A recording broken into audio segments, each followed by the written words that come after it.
इसलिए लिख टाइम कर लाए और पढ़ कर भी लाए। 10 याद है बस। थोड़े बहुत याद है। जैसे स्पोर्ट्स मिनिस्टर हो गया। सबने लिख लिए। Law and justice. हाँ जी, ऑनलाइन वाले बच्चों आवाज आ रही है आप लोगों को? चल गई।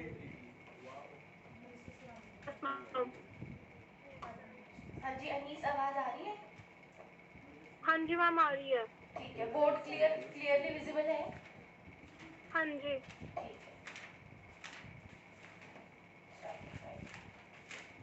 और किस किसने लिखे हैं? नोट्स तो कंप्लीट है। देख रही हूँ मैं।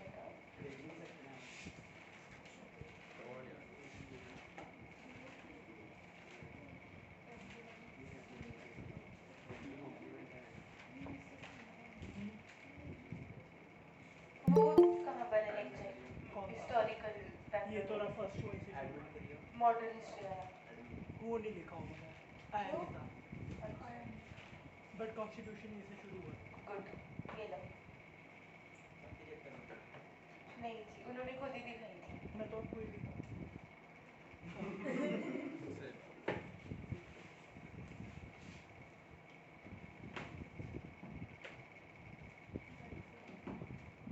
हमें तो पता ही था जूरी लॉ अकेडमी है ये। मैम ने लिखा है, मैम को बोलो ऑफिस में जाके। नहीं मुझे लगा तुम्हारे काम है।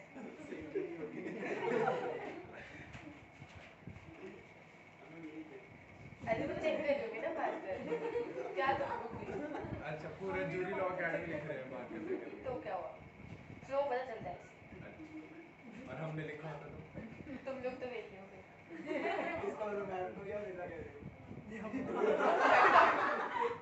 मैम जितना काम कोई नहीं करता है अभी, ठीक है ना? मैम क्लास लगा रही है। तो मुझे पता है इसमें क्या है।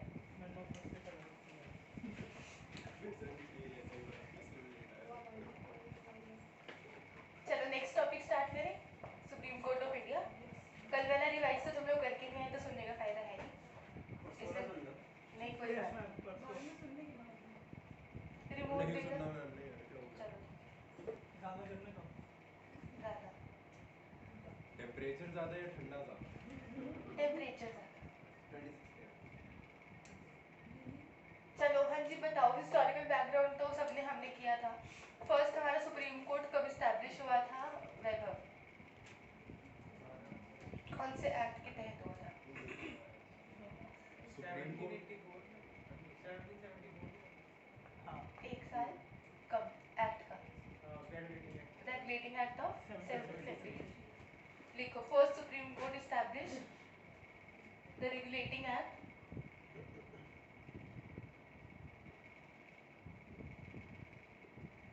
1773। कहाँ पर हुआ था फर्स्ट हमारा Supreme Court? Calcutta William at Calcutta. Fort William. Fort हाँ फोर्ट विलियम। बस चुप।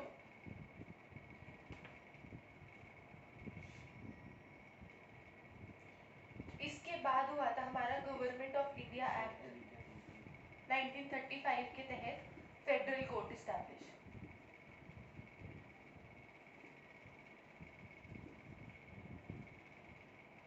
फेडरल कोर्ट ऑफ इंडिया कौन से एक्ट के तहत? Government of India act 1935। इसी को आफ्टर इंडिपेंडेंस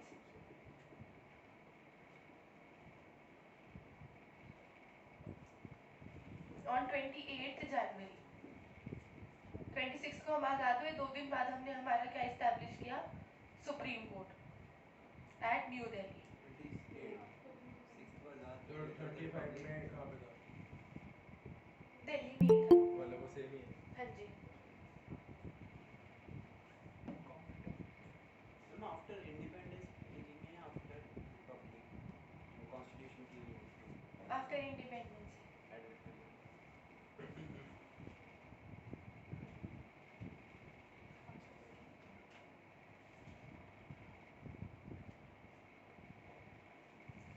देन कौन सी तारीख को इस्टेब्लिश हुआ हमारा जो अब हमारा सुप्रीम कोर्ट है दिल्ली में, वो कब इस्टेब्लिश हुआ? 28 जनवरी 1950। ठीक। जब हमारा कॉन्स्टिट्यूशन बना था 1950 में, तब और अब में क्या डिफरेंस है सीजीआई और हमारे जो जजेस हैं उनकी स्ट्रेंथ में? तब बोला था कि हमारे पास कितने जजेस होंगे? सिर्फ 8, जिसमें क्या होगा? एक बाकी 7 अलग जजेस होंगे उनकी सबऑर्डिनेट। और अब हमारी स्ट्रेंथ कितनी है?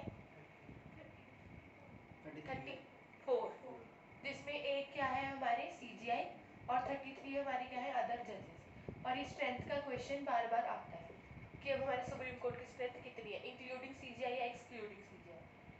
ठीक है,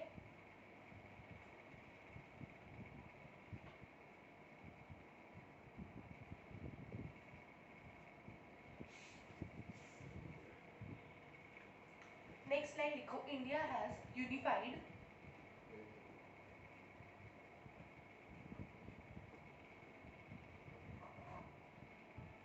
India has unified judicial system with 3-tier system. India has Unified judicial system with 3-tier structure. Supreme Court, High Court और subordinate courts.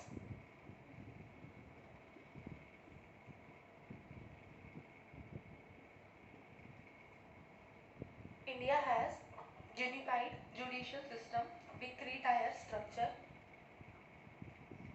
Supreme court, high court और सबऑर्डिनेट कोर्ट्स, जैसे हमारे डिस्ट्रिक्ट कोर्ट, सेशन कोर्ट्स होते हैं वो सब। ठीक है, मैम जो मैजिस्ट्रेट होते हैं वो कहाँ पे? वो डिस्ट्रिक्ट कोर्ट में होते हैं।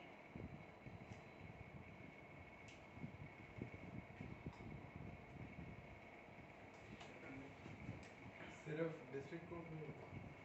हाँ, मैजिस्ट्रेट JMIC होते हैं ना फर्स्ट क्लास, उसके हाँ। बाद आगे आगे आगे प्रमोशन होती है तो अगले सेकंड क्लास JMIC फिर अलग अलग ऐसे। अब देखो मेनली ये होता है सुप्रीम कोर्ट के लिए, हम सुप्रीम कोर्ट कर रहे हैं तो उसके लिए बता रही हूँ। अगर 2 या 3 जजेस बैठे हैं, अगर उनका बेंच बैठा है तो उसको बोलते हैं डिवीजन बेंच। ठीक है, और अगर 5 जजेस या उससे ज़्यादा का बेंच बैठा है तो उसको बोलते हैं कॉन्स्टिट्यूशनल बेंच। हाँ जी,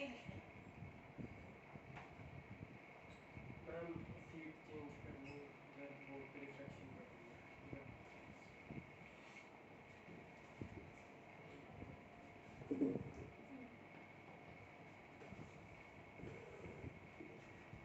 Division benches for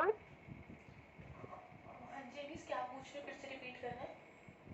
ma'am, I'm asking that when will we call it a division bench? जब 2 जजेस बैठते हैं सुप्रीम कोर्ट में या 3 बैठते हैं तो उस बेंच को बोलते हैं डिवीजन बेंच। ठीक है, और अगर ठीक है 5 मैम। जजेस या उनसे ज़्यादा बैठेंगे तो उनको कॉन्स्टिट्यूशनल बेंच से बोलते हैं हम। ठीक है, Okay ma'am, okay ma'am. Supreme court का आर्टिकल क्या है जिसमें हमें एस्टैब्लिशमेंट बताई हुई है? आर्टिकल 124। सुप्रीम कोर्ट का आर्टिकल कौन सा? आर्टिकल 124। क्लियर? और ऐसी हाई कोर्ट का 214, तो वो हम हाई कोर्ट में करेंगे, लेकिन अभी भी याद रख लें। ये रख लो। यस उसके बाद आर्टिकल 215 में हमें क्या बताते हैं कि supreme Court is a court of record. Court of record का मतलब क्या होता है? सुप्रीम कोर्ट और हाई कोर्ट दोनों ही कोर्ट ऑफ रिकॉर्ड होते हैं, पहले समझ लो फिर लिख लेना। कोर्ट ऑफ रिकॉर्ड का मतलब होता है जैसे सुप्रीम कोर्ट ने कोई जजमेंट दी तो वो रिकॉर्ड हो गई है। ठीक है, आगे जाके हाई कोर्ट्स, सबऑर्डिनेट कोर्ट्स भी उस जजमेंट को यूज कर सकते हैं एज अ लॉ। ठीक है, सुप्रीम कोर्ट भी अपनी पुरानी जजमेंट को यूज कर सकते हैं। ठीक है, इसको बोलते हैं कोर्ट ऑफ रिकॉर्ड। और सुप्रीम कोर्ट खुद के ही कंटेम्प्ट के लिए किसी के ऊपर भी चार्ज लगा सकते हैं। मतलब सुप्रीम कोर्ट को या हाई कोर्ट को ज़रूरत नहीं है कि वो किसी और के पास जाएंगे, अगर उन्हें लग रहा है कि कंटेम्प्ट ऑफ कोर्ट है, ठीक है, तो वो अपने आप में उनके पास जुरिस्डिक्शन है कि वो उस बंदे को उसके ऊपर चार्जेस लगा सकते हैं। ठीक है, मेन इसका मतलब क्या होता है कि जो भी केस का डिसीजन है, जो जजमेंट्स हैं, वो रिकॉर्ड हो गई है। जो भी सुप्रीम कोर्ट और हाई कोर्ट की जजमेंट्स होते हैं वो रिकॉर्ड जाती है, इसलिए सुप्रीम कोर्ट हाई कोर्ट को कोर्ट ऑफ रिकॉर्ड बोला जाता है। क्लियर? एनी डाउट इसमें? नेक्स्ट देखो आर्टिकल, सॉरी ये आर्टिकल हाई कोर्ट का था, इसका 129 है। नेक्स्ट लिखो आर्टिकल 130। अच्छा मुझे ये बताओ लिख के कि हमारा सुप्रीम कोर्ट कहाँ पर है? न्यू दिल्ली। उसकी सीट कहाँ पर है? न्यू दिल्ली। तो अगर हम चाहें या हमारा पार्लियामेंट या जुडिशरी चाहे तो कहीं और भी हमारा सुप्रीम कोर्ट खुल सकता है? हाँ जी, नहीं। सकता है। नहीं, नेशंस कैपिटल में ही होगा। बोल सकता है। Seat of supreme court at new Delhi, लेकिन अगर सीजीआई चाहे तो वो विद प्रेसिडेंट की कंसेंट के साथ उधर किसी और प्लेस को भी सीट डिक्लेयर कर सकता है सुप्रीम कोर्ट। ठीक है, सपोज करो 50 साल बाद जाके दिल्ली में बहुत ज़्यादा ड्रॉट हो गया या कुछ गंदा सा फेमाइन आ गया, नेचुरल डिजास्टर हो गया, तो हमारी जुडिशरी सुप्रीम कोर्ट काम करना बंद तो नहीं कर देगी ना। ठीक है, तो अगर उस टाइम सीजीआई चाहे तो प्रेसिडेंट की कंसेंट के साथ, बिना प्रेसिडेंट की कंसेंट के नहीं, तो वो किसी भी प्लेस को सीट डिक्लेयर कर सकते हैं सुप्रीम कोर्ट की। क्लियर? किसी और कोर्ट हाई कोर्ट को कर देंगे या कैसे होगा? किसी भी जगह को, जैसे चंडीगढ़ का ही हाई कोर्ट है, ठीक है, अगर उनको लगा कि सुप्रीम कोर्ट की सीट बदलनी है, ठीक है, तो वो बोल सकते हैं कि इस टाइम के लिए ये हाई कोर्ट सुप्रीम कोर्ट बदल नहीं, जाएगा। वो कोर्ट में करेंगे या कोई ऐसे नॉर्मल प्लेस कोई कर सकते वो सीजीआई और प्रेसिडेंट दोनों की वैसे मर्जी है, वो भी उनकी मर्जी है। वो कभी टाइम कभार पीरियड के लिए भी वो कुछ कर सकते हैं या फिर वो परमानेंटली भी कर सकते हैं। हाँ जी, जैसे पहले हमारा सुप्रीम कोर्ट कैलकाटा में था ना, वो परमानेंट था, अब दिल्ली में है। बट हम उस टाइम इंडिपेंडेंट तो नहीं हुए थे ना, वो तो उन लोगों की थी, ब्रिटिशर्स की। हमारी तो न्यू दिल्ली है ना अभी, अगर हम लोग चाहें तो कर सकते हैं, मतलब हम नहीं, सीजीआई प्रेसिडेंट है तो। ठीक है, हाँ जी, कैपिटल शिफ्ट कर सकते हैं। कैपिटल शिफ्ट कर सकते हैं अगर कॉन्स्टिट्यूशन में अमेंडमेंट हो जाए तो, पार्लियामेंट की डिस्क्रिप्शन है, अभी तक है कोई ऐसा? प्रोविजन है, अमेंडमेंट हम कर सकते हैं नहीं, कॉन्स्टिट्यूशन में। ऐसा कोई आर्टिकल है जिसमें लिखा हो कि आर्टिकल 368 है जिसमें लिखा है कि आप कॉन्स्टिट्यूशन को अमेंड कर सकते हो, और ये लिखा हुआ है कि NCT will be the capital of the India. अच्छा ठीक है, तो अगर वो उस आर्टिकल को अमेंड कर दे तो फिर हो सकता है, लेकिन उसके लिए स्पेशल मेजॉरिटी या कुछ और जो भी पार्लियामेंट लॉ निकालेगी वो होगा। इसमें लिख लो साथ में, ऑथराइजेज सीजीआई, ये 130 के नीचे इसमें authorises, also authorises CGI to appoint other places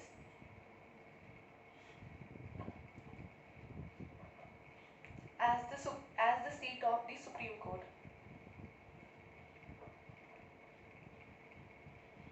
Only with ma'am the please approval of, repeat. हाँ जी लिखो, also authorizes CGI to appoint other places as the seat of Supreme Court only with the approval of President. Only with the approval of President.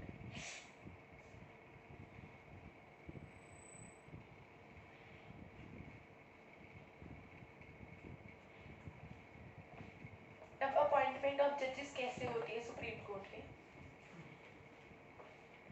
Appointed by the president with consultation with the CGI. Appointed by the president with consultation of CGI. Appointed with क्या? Appointed by the president with consultation of CGI.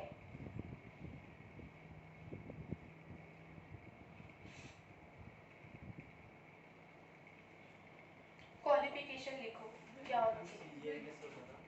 हाँ जी, CGI कैसे appoint करेगा? CGI president ही appoint करते हैं। वो अगर वो चाहें तो सीनियर जो जजेस हैं जिनको वो समझते हैं कि इन जजेस की मुझे लेनी है एडवाइस, तो वो उनकी ले सकते हैं, अदरवाइज सोलिडली प्रेसिडेंट के ऊपर ही डिपेंड करता है ये, और सीनियर मोस्ट जज को ही बनाया जाता है सीजीआई, जो सुप्रीम कोर्ट के सीनियर मोस्ट जज होते किस हैं। चीज़ की क्वालिफिकेशन लिखेंगे? टू बी सुप्रीम कोर्ट जज। मतलब सुप्रीम कोर्ट जज या फिर सीजे? सीजीआई भी सुप्रीम कोर्ट का एक जज ही होता है। बट वो सबसे टॉप होता है। कोई फर्क नहीं है, वो सिर्फ उनकी जो एज है वो सबसे अगर ज़्यादा है तो उनको सीजीआई बना दिया जाता है। सबसे पहले तो वो सुप्रीम कोर्ट के जज ही बनेंगे ना, उसकी क्वालिफिकेशन होनी चाहिए। सिटीजन ऑफ इंडिया,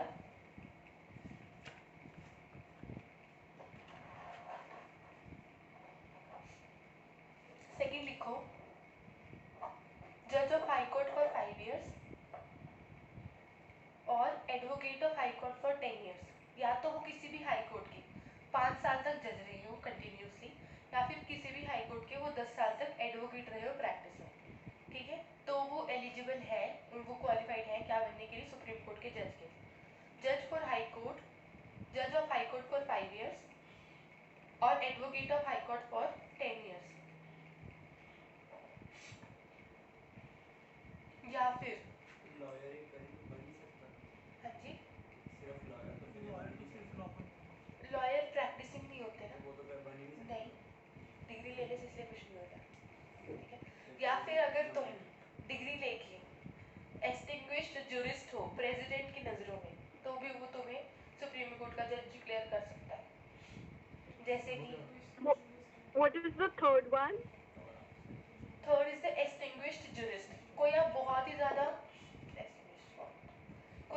ज़्यादा रिनाउंड जूरिस्ट हो, ठीक है, जैसे कि हम ना पालकी वाला के बारे में पढ़ते हैं, ठीक है, उनके मुल्ला के बारे में पढ़ते हैं, पॉलॉक के बारे में पढ़ते हैं, ये बहुत बड़े बड़े जूरिस्ट हुए हैं हमारे हिस्ट्री में, ठीक है, जिन्होंने बहुत बड़ी बड़ी कमेंट्रीज लिखी है हमारे लॉज के ऊपर, तो अगर प्रेसिडेंट को लगता है कि हाँ ये बहुत ज़्यादा अच्छे जूरिस्ट हैं, इनको लॉ की इंटरप्रिटेशन करना बहुत अच्छे से आता है, ये हमारी जुडिशरी के लिए रिसोर्स है, तो वो कर सकते हैं।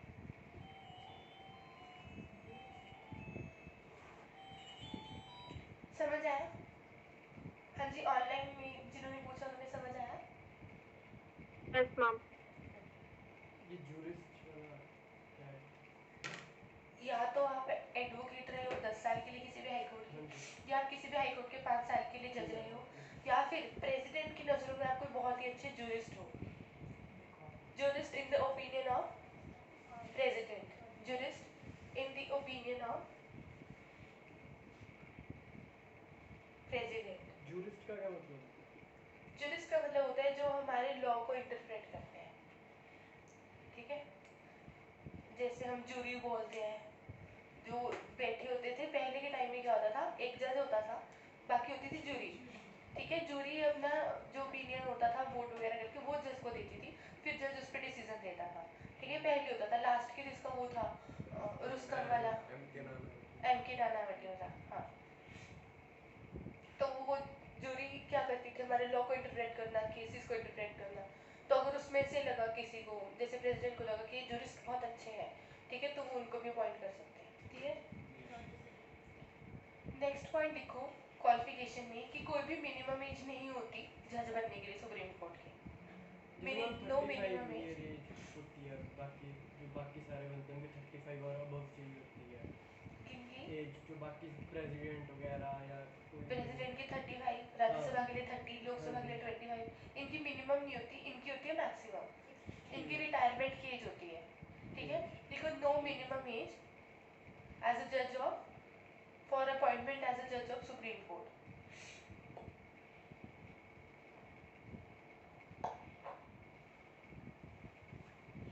No minimum age for appointment as a जज ऑफ सुप्रीम कोर्ट। आगे लिखो जो सुप्रीम कोर्ट के जज बनते हैं या CJIB, वो अपनी ओथ किसको देते हैं, प्रेसिडेंट को, oath to the president.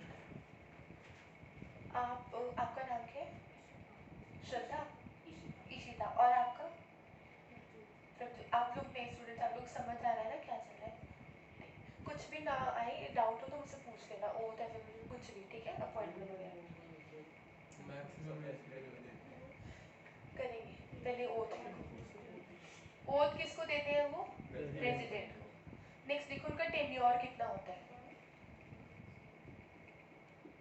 65 years of as तक का, until 65 years of age।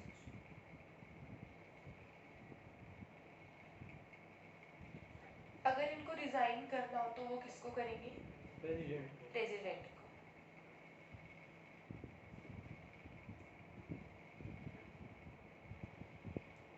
Only to president होगा कि वाइस प्रेसिडेंट को भी हो? प्रेसिडेंट को ही।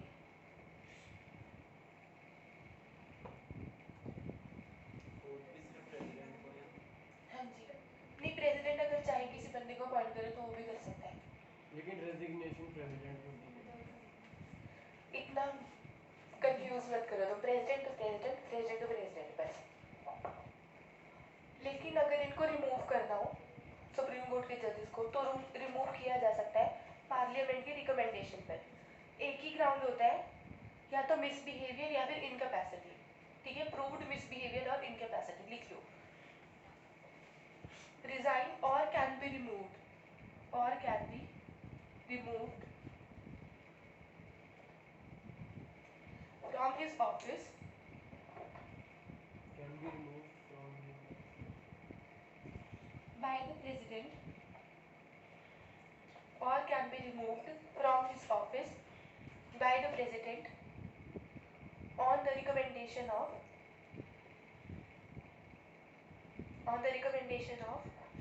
parliament। ग्राउंड क्या होता है? प्रूव्ड मिसबिहेवियर या फिर इनकैपेसिटी। प्रेसिडेंट के रिमूवल का, इम्पीचमेंट का ग्राउंड क्या था? Violation of constitution. Very good. इनका ग्राउंड क्या होता है? प्रूव्ड मिसबिहेवियर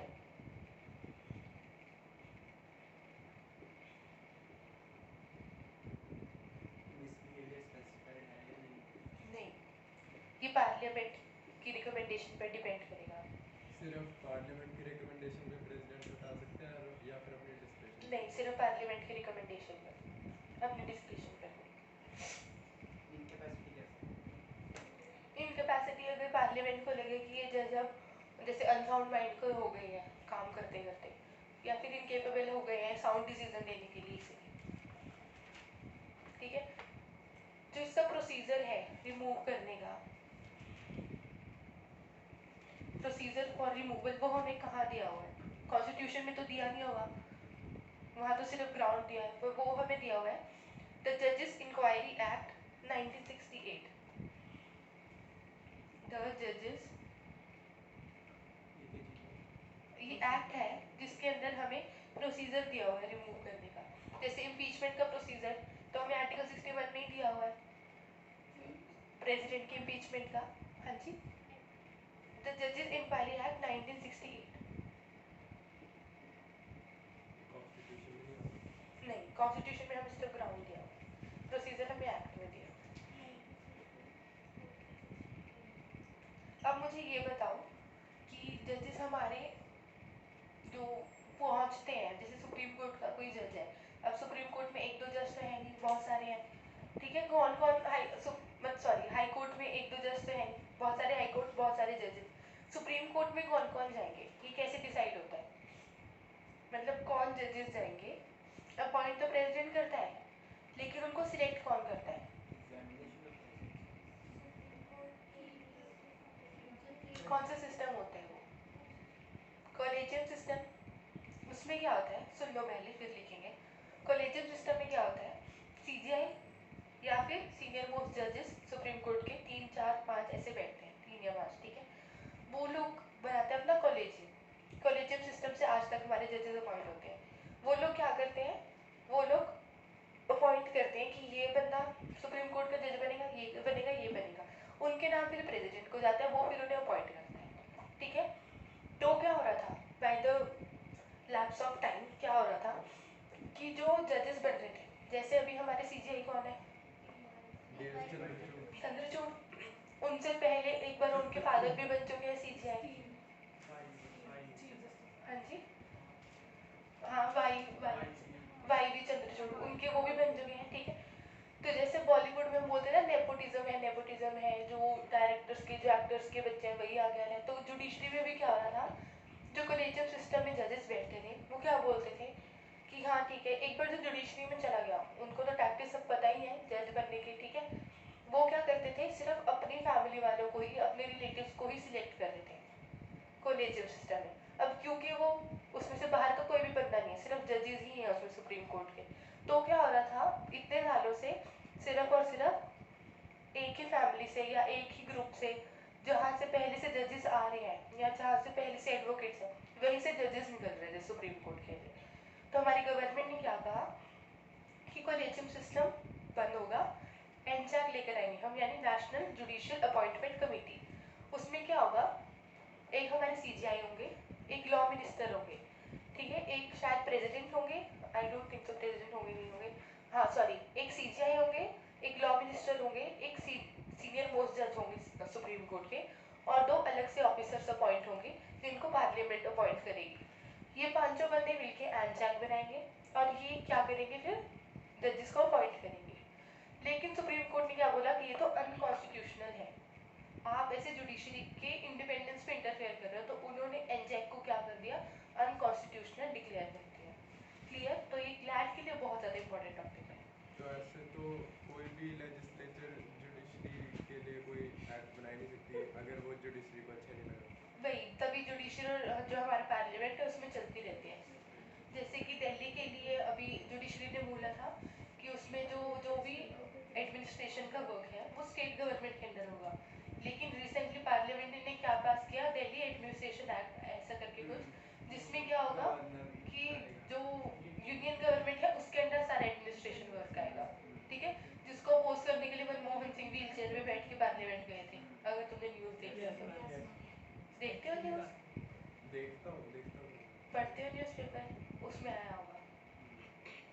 ठीक है, तो ऐसे जुडिशरी, तो उन्होंने जुडिशरी का डिसीजन इस तरह से खारिज कर दिया, अपना एक्ट निकाल के, और वो पास भी हो गया।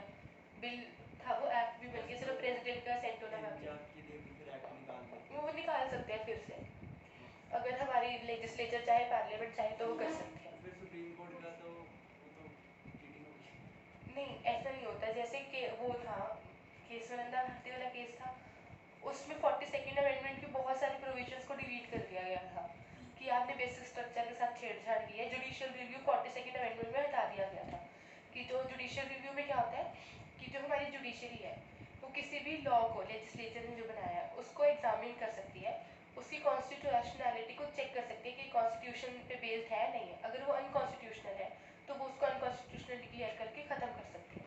ठीक है, तो जुडिशियल रिव्यू 44th अमेंडमेंट ने फिर से ले आई थी, तो उसको अभी तक नहीं हटाया गया।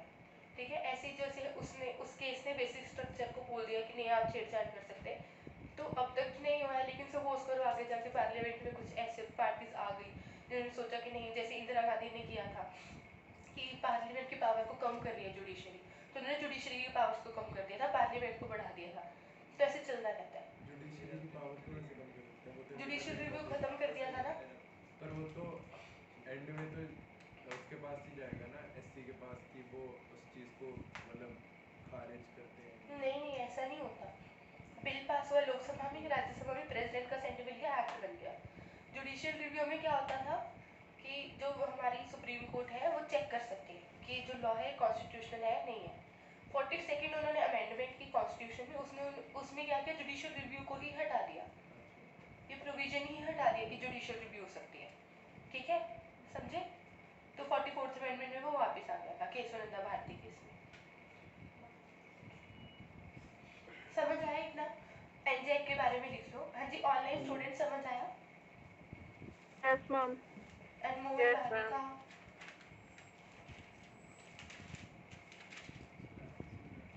खुशी, रिद्धिमा, प्रियांश, अनिका, राजेश्वर, पावन, आप लोग को समझ Yes, आ रहा है? ma'am. ठीक है, कुछ Yes, डाउट हो ma'am. तो मुझे बीच में रोक के पूछना, ठीक है?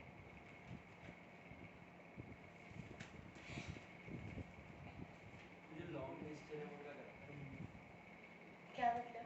उसका काम क्या होता है? लॉ मिनिस्टर का काम क्या होगा? लॉ में रिफॉर्म्स लाना, लॉज बनाना, अलग अलग सेक्टर्स के लिए अलग अलग, जैसे फार्मर्स के लिए अलग लॉ बना दिया, ठीक है, स्टूडेंट्स के लिए एक लॉ बना दिया, इलेक्शंस के लिए। काम नहीं है। सुप्रीम कोर्ट का लॉ बनाना काम नहीं है, लेजिस्लेचर का काम है। जैसे अभी हमारा आईपीसी और ये सब चेंज हुआ है, सीपीसी, सीआरपीसी, तो लॉ मिनिस्टर के गाइडेंस में ही हुआ होगा ना। तो कोर्ट भी इसके अंडर आते होंगे, कोर्ट इसके अंडर आते होंगे ये लॉ मिनिस्टर है। नहीं नहीं, कोर्ट जुडिशरी हमारी इंडिपेंडेंट है। इंडिपेंडेंट ये पार्लियामेंट में काउंसिल ऑफ मिनिस्टर का पार्ट है लॉ मिनिस्टर। तुम लोग कंफ्यूज हो रहे हो? नो मैम, मुझसे पूछ लो अगर कोई कंफ्यूजन है तो। तो मतलब लॉ मिनिस्टर भी लॉयर होना जरूरी है? जरूरी नहीं है, तो वो मैम, जो मेरे फॉर्म जूरिस्ट भी तो हो सकता है। मतलब हाँ, jurist भी तो लॉयर lawyer ही तो, होता है। हाँ ठीक है, लॉयर हो सकता है। लॉयर जरूरी हो तो सकता नहीं है, हाँ जी, लाइक मिनिस्टर बनने के लिए इम्पोर्टेंट थोड़ी है स्टडी। पर लॉयर में रिफॉर्म्स लाने के लिए तो जरूरी है ना लॉ पढ़ना।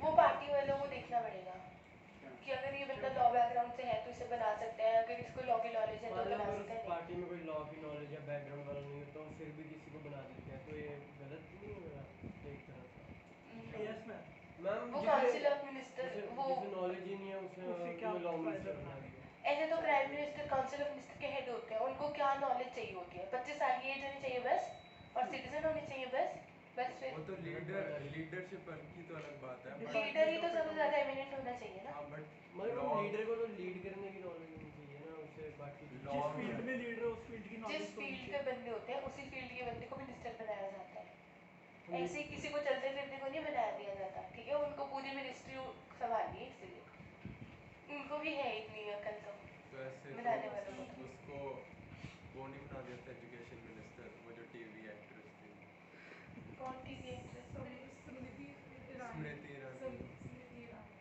क्योंकि अगर हमारे प्राइम मिनिस्टर को लगता है कि ये बंदा एजुकेशन सेक्टर में रिफॉर्म ला सकता है तो वो उनको बना दिया। हटा भी दिया। हाँ हटा भी दिया, वो उनकी मर्जी है।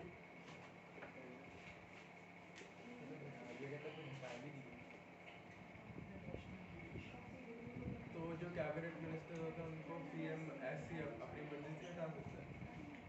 वो चेंज होते हैं एक पीरियड ऑफ टाइम के बाद, वो प्राइम मिनिस्टर की मर्जी होती है कि अगर वो मिनिस्ट्री शिफ्ट करना चाहे किसी में तो वो कर भी सकते हैं, वो नहीं भी कर और सकते उनका भी टेन्योर होता है 5 साल।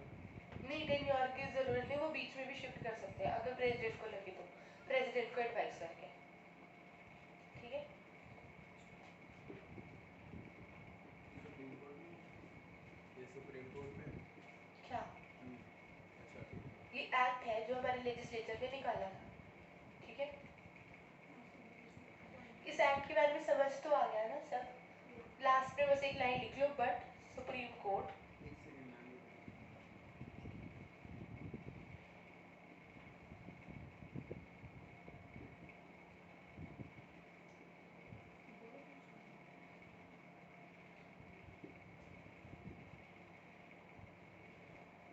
तो जो ये चंद्रचूड़ है वो क्या नेपोटिज्म से है? जरूरी नहीं है कि हम सिर्फ नेपोटिज्म को ही बोल दें, वो मे भी इतने एलिजिबल हों कि वो सीजीआई बन सकते हैं, वो है तो है। बस।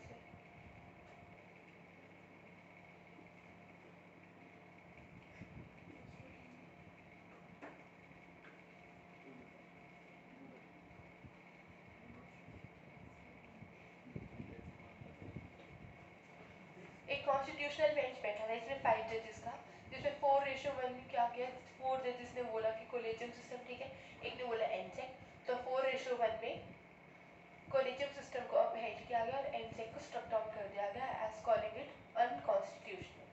क्लियर? Any doubt? ये सुप्रीम कोर्ट के जजेस जो कॉलेजियम सिस्टम में हाई कोर्ट के जजेस को सिलेक्ट करते हैं वो किस ग्राउंड्स पे करते हैं? अपनी मर्जी से, तभी वो अपने रिलेटिव्स को ले लेते, ठीक है? अगर तुम देखोगे हिस्ट्री उठा के तो ऑलमोस्ट जो जजेस हैं सुप्रीम कोर्ट के वो जुडिशियल बैकग्राउंड से ही आते हैं, जिनकी फैमिली से जजेस रह चुके हैं, जिनकी फैमिली से बहुत एमिनेंट एडवोकेट रह चुके हैं, उन्हीं से आते हैं वो, ठीक है? क्योंकि एक बार आप जुडिशरी में या एडवोकेसी में एंटर कर जाते हो, कोर्ट्स में आपको सब पता चल जाता है, तो आप अपने बच्चों को आसानी से वो सिखा सकते हो। जैसे हम लोगों को इतना नहीं पता होगा, जो फर्स्ट जनरेशन लॉ कर रहे होंगे, उनको इतना नहीं नॉलेज होती लॉ की या जुडिशरी की या किसी भी चीज़ की, उन लोगों को होती है, ठीक है? डन? लिख लिया ये सबने ऑनलाइन स्टूडेंट्स?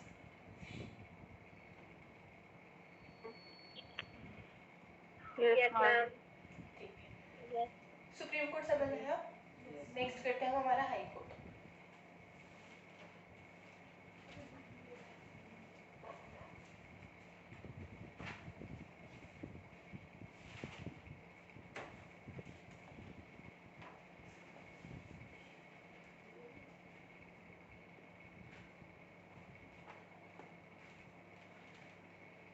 एक सेकंड, सुप्रीम कोर्ट में पहले वो भी लिख लो, जुरिसडिक्शन नहीं दी हमने सुप्रीम कोर्ट की।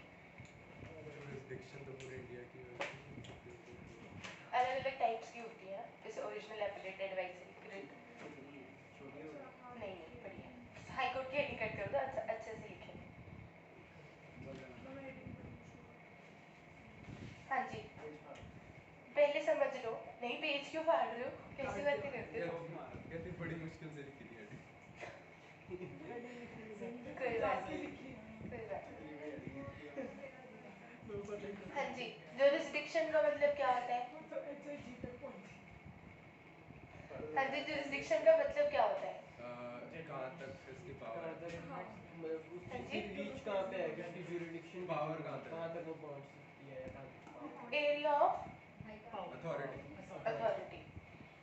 कि हमें जो पावर्स मिली है, हमें जो अथॉरिटी मिली है, वो हम कहाँ तक यूज कर सकते हैं।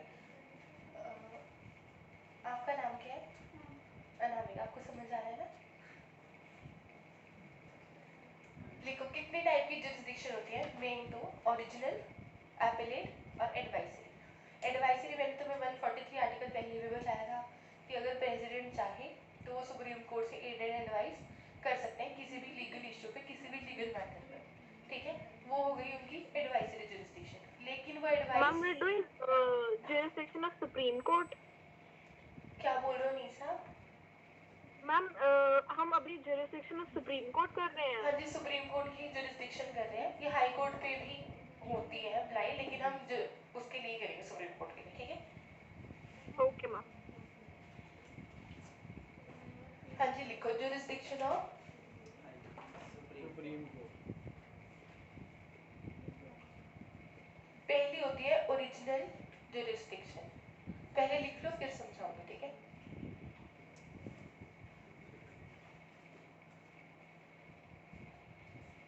अंडर आर्टिकल 131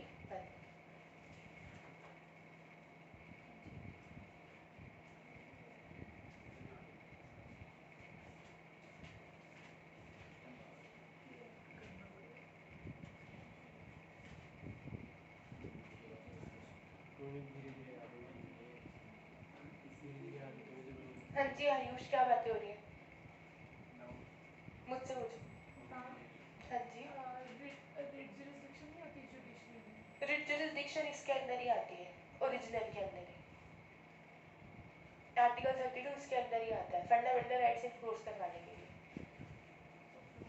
ठीक है, मतलब ये दोनों एक साथ रीड करते हैं। हाँ जी बिल्कुल। Thank you.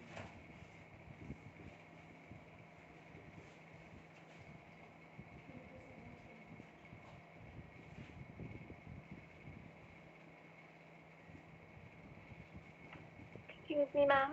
हाँ जी, मैम डिक्टेट करवाओगे? हाँ जी मैं डिक्टेट कराती हूँ। फर्स्ट होती है हमारी ओरिजिनल जुरिस्डिक्शन अंडर आर्टिकल 131। इसमें क्या होता है, सबसे पहले तो वो सब मैटर्स आएंगे जिसके लिए किसी भी कोर्ट को सबसे पहले अप्रोच किया जाता है। To a matter for which a particular court is approached first। वो उनकी कौन सी जुरिस्डिक्शन में आएंगे? ओरिजिनल जुरिस्डिक्शन में। क्लियर? सेकंड होता है any dispute between the Indian union government and state government. any dispute between Any dispute between the Indian Union government or one or more state governments। अगर Indian government का किसी state government के साथ झगड़ा हो जाता है तो वो केस कहाँ जाएगा? Supreme court. और अगर किसी भी दो स्टेट्स का आपस में झगड़ा हो जाता है, एनी डिस्प्यूट बिटवीन टू और more states, dispute between two और मोर स्टेट्स, अगर किन्हीं दो स्टेट्स में भी अगर कोई डिस्प्यूट आ जाता है, इशू आ जाता है, तो वो भी कहाँ जाएगा? सुप्रीम कोर्ट के पास जाएगा। ना तो वो उन दोनों स्टेट्स के हाई कोर्ट के पास जाएगा, ना किसी और हाई कोर्ट के पास जाएगा, वो सीधा सुप्रीम कोर्ट के पास जाएगा। क्लियर? Yes ma'am. सेकंड इसके अंदर आता है under article 32 for enforcing fundamental rights. Writ jurisdiction बोलते हैं जिसे हम। ये आर्टिकल 131 के अंदर भी आर्टिकल आर्टिकल 131 ओरिजिनल जुरिस्डिक्शन है, लेकिन जो आर्टिकल 32 है जिसमें हम पढ़ते हैं कॉन्स्टिट्यूशनल रेमेडीज, उसमें सुप्रीम कोर्ट को क्या एम्पावर होता है, जो मैंने तुम्हें कराया था फंडामेंटल राइट्स में, कि वो रिट्स कर सकती है इशू फंडामेंटल राइट्स की enforcement. for enforcing fundamental rights original के अंदर ही आती है ये। जो सुप्रीम कोर्ट रिट करने की जो पावर है सुप्रीम कोर्ट की, रिट इशू करने की, वो उसकी ओरिजिनल जुरिस्डिक्शन है। ठीक है,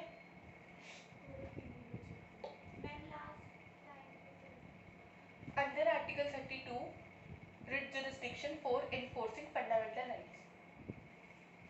under article 32 writ jurisdiction for enforcing fundamental rights. एक और इसमें आता है ओरिजिनल जुरिस्डिक्शन में, सुओ मोटो का मतलब पता है किसी को? सिंगल मोटिव तुक्का भी मारो तो सोच समझ। ट्राई करना ही है। On its own, suo motu का मतलब अपने आप से। जैसे ओरिजिनल जुरिस्डिक्शन में सुप्रीम कोर्ट क्या कर सकता है, अगर उसे लगता है कि कोई केस बहुत ज़्यादा कॉन्स्टिट्यूशनल इंपॉर्टेंस का है, ठीक है, ज़्यादा इंपॉर्टेंस का है और हाई कोर्ट इस केस को नहीं देख सकता, ठीक है, तो वो अपने आप किसी भी हाई कोर्ट का केस अपने पास ट्रांसफर कर सकता है, ठीक है, ये इसके ओरिजिनल जुरिस्डिक्शन में आता है। और अगर सुप्रीम कोर्ट चाहे तो एक हाई कोर्ट से दूसरे हाई कोर्ट में भी ट्रांसफर कर सकता है। जैसे पॉलिटिकल पार्टीज के कभी कभी केसेस होते हैं इलेक्शन में, ठीक है, तो जो वो होते हैं विक्टिम होते हैं, जो एक्यूज होते हैं, उनको क्या किया जाता है, बहुत ज़्यादा टॉर्चर किया जाता है या ब्लैकमेल किया जाता है कि तुम नहीं दोगे गवाही ये वो। तो अगर सुप्रीम कोर्ट को लगता है कि इसमें जो एक्यूज है, ठीक है, जो विक्टिम है या फिर जो गवाही देने आ रहे हैं, जो फिर क्या बोलते हैं उनको, विटनेस है, अगर उनको खतरा है तो वो एक हाई कोर्ट से दूसरे हाई कोर्ट में ट्रांसफर कर सकते हैं। सुप्रीम कोर्ट सारे हाई कोर्ट के केसेस पे भी नजर है, इतना टाइम लगता है। सब पे नहीं, जैसे सिविल केसेस का वो क्या ही करेंगे, लेकिन जो केस बहुत ज़्यादा न्यूज़ में आ रहा होता है, ठीक है, मान लो रशिया यूक्रेन का इशू हुआ था, तो अगर पेरेंट्स सबसे पहले अपने अपने स्टेट के हाई कोर्ट के पास चले जाते तो सुप्रीम कोर्ट ये कर सकता था कि ये केस जितने भी हाई कोर्ट में है एक साथ सुप्रीम कोर्ट में आ जाए, तो एक ही जगह हियरिंग हो जाएगी एक ही मैटर की, अलग अलग हाई कोर्ट में नहीं चलाने पड़ेंगे केसेस। समझ आया? लिख लो, ट्रांसफर ऑफ केसेस, हाँ ये ओरिजिनल जुरिस्डिक्शन है इनकी। सुओ मोटो का मतलब तो मैंने तुम्हें बताया था, ऑन इट्स ओन होता है, ठीक है, कि अपने आप से, जैसे सुप्रीम कोर्ट अपने आप से अपने ऊपर ट्रांसफर कर रहा है, ठीक है। अगला पॉइंट है transfer of, transfer case from High Court to another high court or to supreme court itself, या तो दूसरे हाई कोर्ट में ट्रांसफर कर देना या फिर अपने पास ही उसको ट्रांसफर कर लेना, इसको बोलते हैं सुओ मोटो या फिर ओरिजिनल जुरिस्डिक्शन का एक और पार्ट है, ठीक है।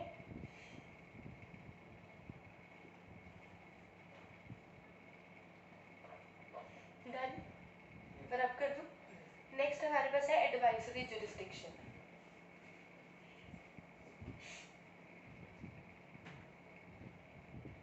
कितनी जुरिस्डिक्शन है इसमें?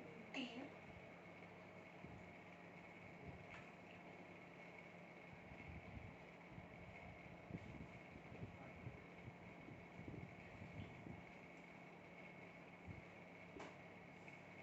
एडवाइजरी जुरिस्डिक्शन का कौन मुझे आर्टिकल बताएगा?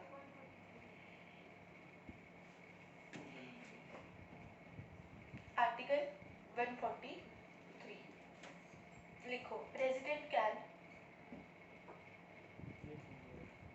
Can request Supreme Court to offer its opinion,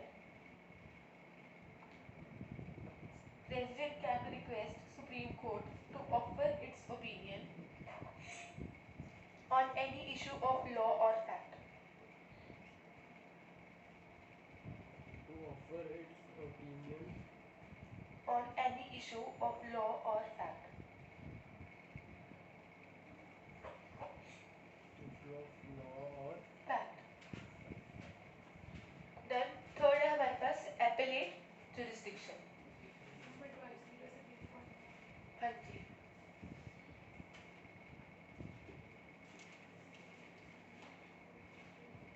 और जो ओरिजिनल जुरिस्डिक्शन है वो सुप्रीम कोर्ट की वो एंटायर इंडिया पर ही अप्लाई होती है, ठीक है। जैसे हाई कोर्ट की एक स्टेट पर ही रहेगी, लेकिन जैसे जो चंडीगढ़ का हाई कोर्ट है वो पंजाब का भी है, हरियाणा का भी है और चंडीगढ़ का भी है, तो उसके तीनों पर रहेगी। एडवाइजरी कोर्ट की बस नहीं बनाई।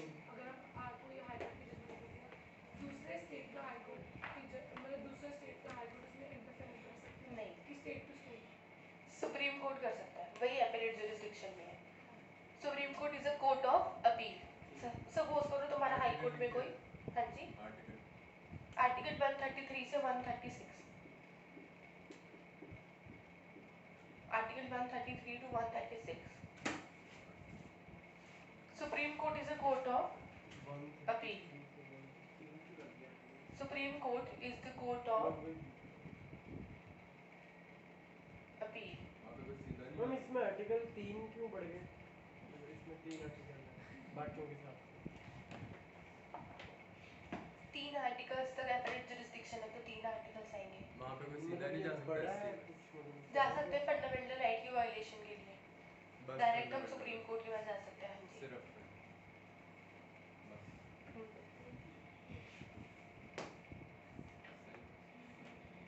हाई कोर्ट का जो एडवोकेट है सुप्रीम कोर्ट के केस में लड़ सकते हैं। हाई कोर्ट के एडवोकेट सुप्रीम कोर्ट के केसेस नहीं लड़ सकते, उनको सुप्रीम कोर्ट का एडवोकेट होना पड़ेगा ना उसके लिए। मतलब जैसे मेरा प्राइवेट एडवोकेट है मैं उसी को ही रखना चाहता हूँ अपने केस के लिए कि जैसे मेरा फंडामेंटल राइट वायलेट हुआ, मैं सुप्रीम कोर्ट में केस करा है बट मैं अपने प्राइवेट जो मेरा लॉयर मैं उसको लेके जाना नहीं, आपको सुप्रीम कोर्ट का लॉयर करना पड़ेगा, ठीक है। और अगर मैं अपील कर रहा हूँ तो वो तो सेम ही लॉयर करेगा। अगर मैं अपील कर रहा हूँ जैसे तुम्हारे डिस्ट्रिक्ट कोर्ट में केस चल रहा है, पहले समझ लो फिर तुम्हारे डाउट्स दूंगी, ठीक है। हाँ जी। सुप्रीम कोर्ट और हाई कोर्ट में आ सकता है। सुप्रीम कोर्ट और जज हाई कोर्ट में आ सकते हैं। अरे भाई एडवोकेट नहीं, ऐसे नहीं होता, ये दल बदली नहीं होती है, ठीक है। सुप्रीम कोर्ट के एडवोकेट तो वो सुप्रीम कोर्ट में ही केस लड़ेंगे, ठीक है। और सुप्रीम कोर्ट का एडवोकेट बनने के बाद कोई हाई कोर्ट में नहीं जाता है। सुप्रीम कोर्ट का एडवोकेट बनने के लिए बहुत बड़ी बात होती है वो, ठीक है। हाँ जी, आप देख लीजिए एपेलेट जुरिस्डिक्शन और एपेलेट जुरिस्डिक्शन और एपेलेट जुरिस्डिक्शन एक और आर्टिकल्स नहीं मैं तो वैसे हेडिंग सबकी यही है तो हम आप यही सीरियसली लेंगे क्या इसकी बात? नहीं हाँ जी। मैं वही कहना। Supreme Court is a court of appeal, यानी हम अपील हम हमारे सुप्रीम कोर्ट में कभी भी डाल सकते हैं। अपील का मतलब जैसे हमारा हाई कोर्ट में केस चल रहा था, हमें उससे सेटिस्फेक्शन नहीं है या फिर हम हार गए केस कोई भी सिविल मैटर में या किसी भी मैटर में, तो हम अगर चाहे तो सुप्रीम कोर्ट में हाई कोर्ट के डिसीजन के ऊपर अपील डाल सकते हैं। हम अगर हम सुप्रीम कोर्ट में कोई केस हार गए तो अगर हमें दोबारा से री करना तो हमें दोबारा सेशन कोर्ट नहीं, सुप्रीम कोर्ट ने जो एक बार केस देख लिया वो सेशन कोर्ट क्यों देखेगी फिर? वो सुप्रीम कोर्ट में ही आप दोबारा डाल सकते हो पिटीशन, लेकिन वो डिसाइड होगा कि ये केस इतना इम्पोर्टेंट है कि इसको दोबारा स्टडी किया जाए या ना किया जाए। अगर उनको लगा कि जजमेंट जो पास हुई है वो ठीक है तो फिर नहीं होगा, ठीक है। तो वही फाइनल वर्डिक्ट होगा। हाँ जी, वही वर्डिक्ट निकलेगा। फिर लिखो हियर्स अपील अगेंस्ट। तो उसके बाद सीधा प्रेसिडेंट उसको क्वेश्चन कर सकता है। नहीं, प्रेसिडेंट अपील भी कर कर सकते हैं प्रेसिडेंट के पास मैंने तुम्हें बताई थी ना कौन सी वो पार्डनिंग पावर, उनके लिए जा सकते हैं, ठीक है। सिविल मैटर्स के लिए हम प्रेसिडेंट के पास ही जाते हैं कि मेरी मेंटेनेंस 30,000 बाकी है उसको पेंडिंग कर दो, नहीं, ऐसे। जैसे सुप्रीम कोर्ट में कोई केस का वर्डिक्ट आया और उसको उससे डिससेटिस्फाइड हुआ कोई बंदा तो वो फिर प्रेसिडेंट को अपील कर सकता है। नहीं, मैंने बोला ना वो सुप्रीम कोर्ट के पास ही दोबारा जा सकता है, लेकिन वो देखा जाएगा केस एडमिट होगा या नहीं होगा, वो ठीक कौन है। देखता है? जज? हाँ जी, वो सुप्रीम कोर्ट ही देखता है हमारा। देखो हियर्स अपील अगेंस्ट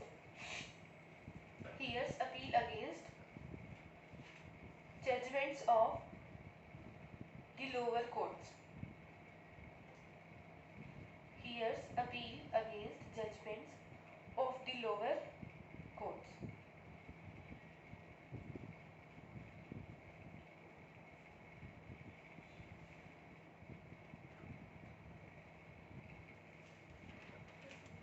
थक गए? मैथ्स पढ़ी थी तो मैथ्स तो इंटरेस्टिंग होती है। सही बात इसमें है। इंटरेस्ट तो बहुत इंटरेस्टिंग होती तो कौन आप सा maths के topic है? student होते ना। Time speed distance inverse ratio की है। मुझे तो नहीं। तीनों जुरिस्डिक्शन समझ आई? एक अलग से भी हम जुरिस्डिक्शन कहते हैं, जुडिशियल रिव्यू को ही कह देते हैं, लेकिन मेन तीन ही होती है, उसको बोलते हैं रिव्यू जुरिस्डिक्शन। हाँ जी, हाँ जी। Article review jurisdiction under article 137। ये भी जुरिडिक्शन में आएगा ना? हाँ जी। जुरिडिक्शन इसको पावर ऑफ जुडिशियल रिव्यू भी बोलते हैं।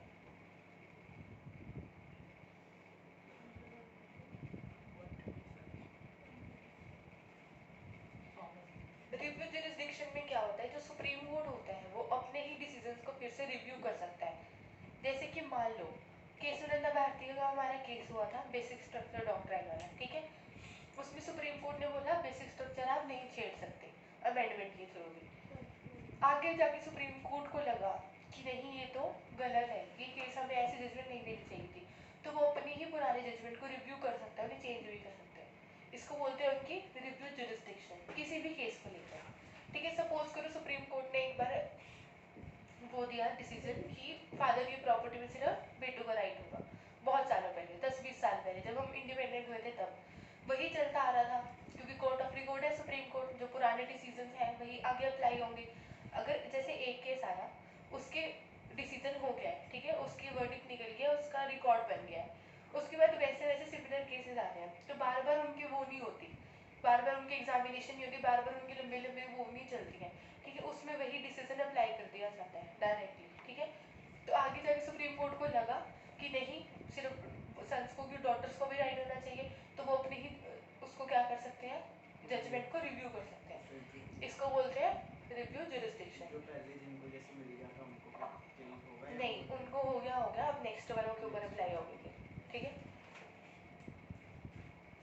लिखो supreme court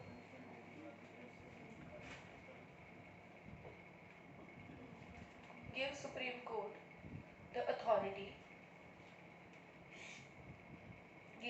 Court the authority to review its own judgments.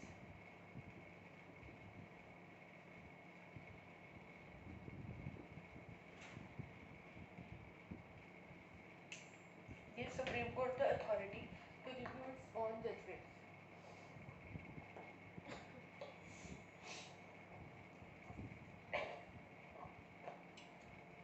Power of judicial review में भी हम यही बोलते हैं, लिखो टू एग्जामिन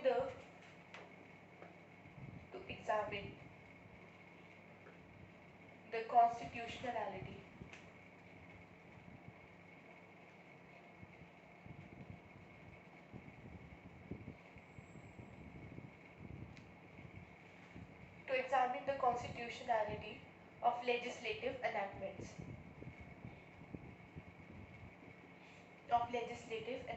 जो हमारे लेजिस्लेचर ने लॉ बनाए वो कॉन्स्टिट्यूशनल है या नहीं है, उनको सुप्रीम कोर्ट चेक कर सकते हैं किस पावर के अंदर, पावर ऑफ जुडिशियल रिव्यू के अंदर। Clear? Any doubt? Online students लिख लिया, समझ आ गया? Yes ma'am. मैम आपने लेजिस्लेटिव के बाद क्या लिखा है? हाँ जी, खुशी क्या पूछ रहा है, फिर से पूछना। मैम लेजिस्लेटिव के बाद क्या लिखा है? इनैक्टमेंट लिखा हुआ है। लॉज लिख लो आप, ये नहीं लिखना तो अभी समझाती हूँ। लेजिस्लेटिव इनैक्टमेंट लिखा हुआ है, लॉज भी लिख लो आप, कॉन्स्टिट्यूशनैलिटी ऑफ लॉज, ठीक है।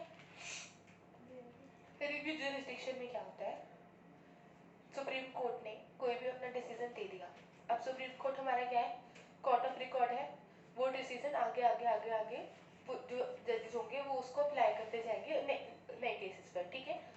अगर सुप्रीम कोर्ट को कभी लगा कि ये जजमेंट टाइम के साथ नहीं अब चलेगी, ठीक है, चेंज आ गया है, तो वो अपनी जरूरी नहीं है कोर्ट ऑफ रिकॉर्ड है तो वही जजमेंट हमेशा चलती ही रहेगी, वो लॉ बन गया, नहीं, वो चाहे तो उसे रिव्यू भी कर सकते हैं, उनके पास अथॉरिटी है, और रिव्यू करके उसे चेंज भी कर सकते हैं, ठीक है। समझ आया? Any doubt? जी online student, any doubt? No ma'am. Next देखो पब्लिक इंटरेस्ट लिटिगेशन, अलग से पॉइंट बनाओगे। PIL क्या होती है? सुप्रीम कोर्ट का अलग है? हाँ जी हाँ जी, सुप्रीम कोर्ट में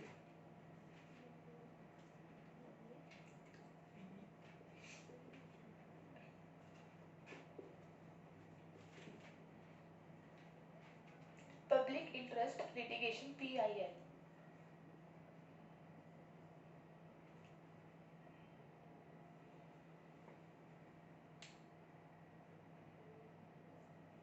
लिखो any person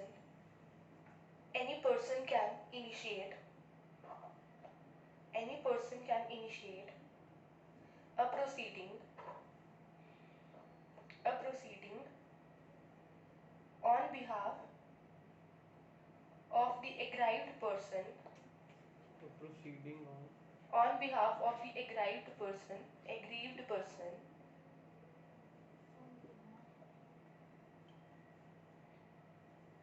in either High Court or Supreme Court on behalf of the aggrieved person in either High Court or Supreme Court for enforcement of fundamental rights. For enforcement of fundamental rights. Suppose करो कि तुम्हारा कोई fundamental right violate हुआ, ठीक है, तुम हो aggrieved person जिसका वायलेशन हुआ है फंडामेंटल राइट्स का। तुम इतने कैपेबल नहीं हो कि तुम सुप्रीम कोर्ट में जाके अपने खिलाफ जो वो हुआ है तुम्हारे साथ, जो तुम्हारे फंडामेंटल राइट वायलेट हुए हैं उनके खिलाफ तुम क्या मांगो, जस्टिस मांगो। तो कोई और बंदा तुम्हारे बिहाफ पे, जैसे मुझे लगा कि नहीं उनके साथ ठीक नहीं हुआ, तो मैं सुप्रीम कोर्ट जाके PIL फाइल कर सकती हूँ, पब्लिक इंटरेस्ट लिटिगेशन, जिसके तहत मैं बोलूँगी कि इनका ऐसे फंडामेंटल राइट वायलेट हुआ due to these circumstances, due to these persons, और आप इनके ऊपर क्या लें, एक्शन लें। इसको बोलते हैं PIL। अगर वो एग्रीड पर्सन है वो नहीं जा सकते अपने बिहाफ पर, तो कोई भी उनके बिहाफ पर सुप्रीम कोर्ट जा सकता है PIL के थ्रू। ठीक है, ये कब स्टार्ट हुए थे लिखो, स्टार्टेड ड्यूरिंग, खुद नहीं जा सकता हूँ। अगर खुद नहीं जा सकता तो खुद तो जा ही सकता है अपने फंडामेंटल राइट वायलेट होने पर कोई और भी जा सकता है उसके बिहाफ पर। तो जब पूरा केस चलेगा उस बंदे को आना जरूरी नहीं है? वो सुप्रीम कोर्ट की डिस्क्रिप्शन है, वो फैक्ट्स एंड सर्कमस्टेंसेस पर डिपेंड करेगा केस के। अगर मेरे वायलेट हुए हैं तो मैं जाऊंगा तो भी वो PIL माना जाएगा? नहीं, वो PIL नहीं माना जाएगा, कोई और बंदा जाएगा तो PIL माना जाएगा। तभी पब्लिक इंटरेस्ट है ना, कि दूसरों के हित के लिए। ठीक है, during chief justice PN Bhagwati,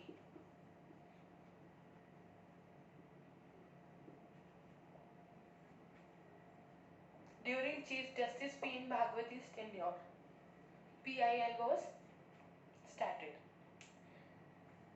During Chief Justice P.N. Bhagwati's tenure, PIL was started. Clear? Year important नहीं है, सिर्फ CGI का नाम इम्पोर्टेंट है। डन। सुप्रीम कोर्ट हमारा कंप्लीट हो गया, कोई डाउट है तो पूछ लो। नो, अब बनाओ हाई कोर्ट की। देख लो। हाँ जी हाँ जी। Thank you. डन। ऑनलाइन वाले स्टूडेंट्स,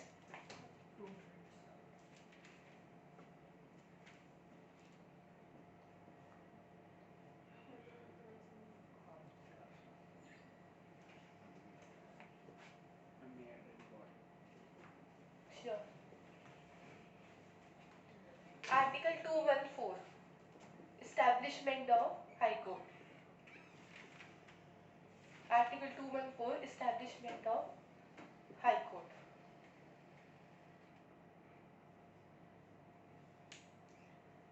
प्रभजोत एंड इशिता, आप लोगों को जो पुराने नोट्स हैं कॉन्स्टिट्यूशन के वो ले लेना, किसी से भी आप लोग शेयर कर देना जिसने अच्छे से बनाए हो। आप लोग एक बार पढ़ लेना जितने भी दिन में टाइम लगे, और कोई डाउट हो तो मुझसे पूछ लेना, ठीक है, किसी भी टॉपिक की। ठीक है, अभी हमारे पास कितने हाई कोर्ट्स हैं करंटली? स्टेट्स कितने हैं हमारे पास? 28 यूटीज और हाई कोर्ट्स 28 थोड़े से कम है। जैसे कि हमारा चंडीगढ़ का हाई कोर्ट है, पंजाब हरियाणा और चंडीगढ़ तीनों के लिए। तुम लोगों को क्या करना है, किन किन स्टेट्स के, किन किन दो या दो से ज्यादा स्टेट्स के एक हाई कोर्ट है वो कर कर लाना। सिर्फ पंजाब और हरियाणा और भी है, गोवा महाराष्ट्र का भी एक है। है?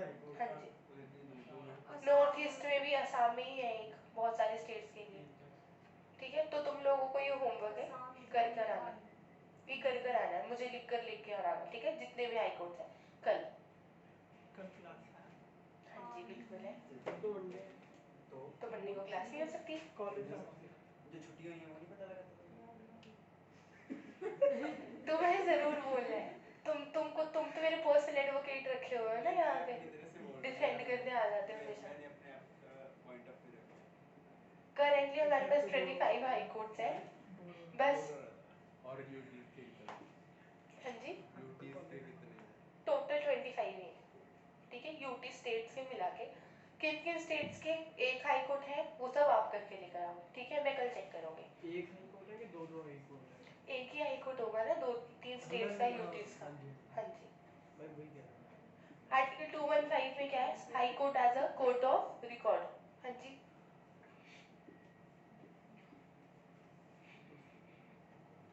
अंडमान और निकोबार का भी है कोई हाई कोर्ट? बिल्कुल है, हंसने की क्या बात है, वो भी हमारे इंडिया का पार्ट है। हाँ मैंने वो कब बना मैंने कब बना किया? तो उनका हाई कोर्ट तो होगा ना, लेकिन वो मर्ज्ड है, ठीक है? साउथ में स्टेट का नाम मैं भूल गई, किस स्टेट के साथ उनका मर्ज्ड है। तो उनको वहाँ जाना पड़ता है? हाँ जी। पैर किनका? अरे भाई केस करना है किनका?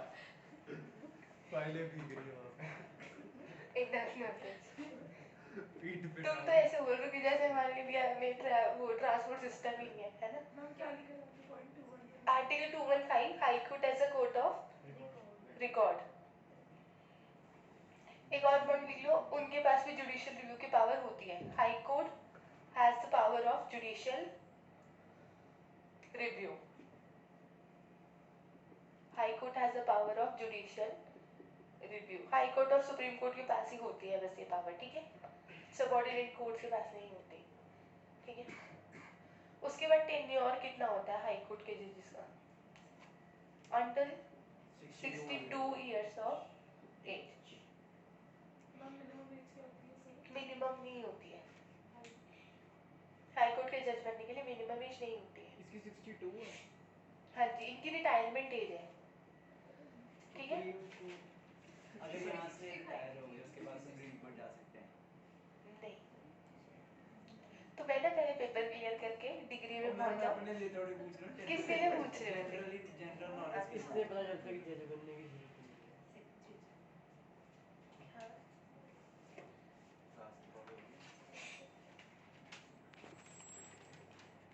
सुप्रीम कोर्ट की 65 है और इसकी 62। 62 है। ऐसे एक ही नहीं होनी चाहिए प्रॉपर, जैसे क्यों? 35 मैम 62 का कोई क्या हो गया? उसको म्यूट करो पहले। 62 Drawn off from legal court.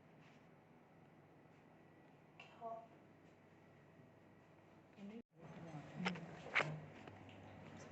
हाँ जी, आगे लिखो। फर्स्ट हाई कोर्ट कब एस्टैब्लिश हुआ था हमारा और कहाँ पर हुआ था? क्या हो गया? फर्स्ट हाई कोर्ट किसने बोला? बॉम्बे? क्या कैलकाटा में ही हुआ था, फोर्ट विलियम में ही हुआ था। ईयर 1862। 16 में कहाँ पहुंचे तुम? 73 में तो सुप्रीम कोर्ट हुआ है। अरे बट 70 में तो सुप्रीम कोर्ट हुआ है ना, 16 में पहुंचे। 16 में तो आई थी इंडियन कंपनी, आते ही हाई कोर्ट। ठीक है। First high court established in 1862 at Calcutta at Fort Williams.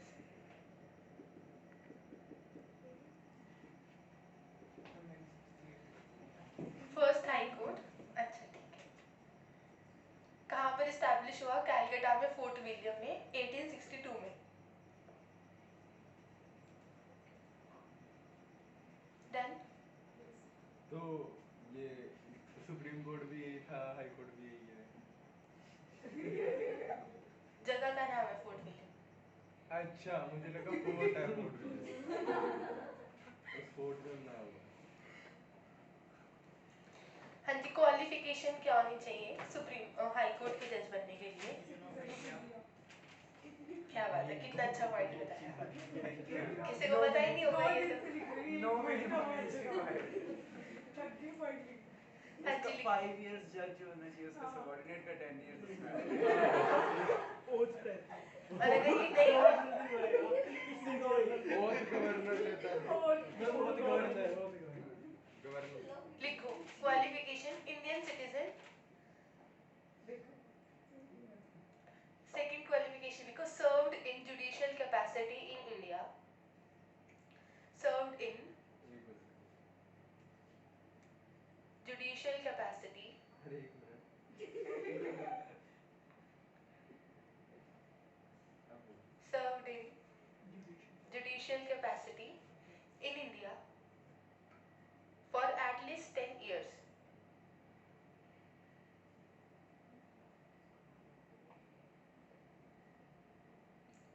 Worked as an advocate. Worked as an advocate. और और 15 Worked as a high third qualification में कोई भी होनी चाहिए. Worked as an advocate in High Court for at least 10 years.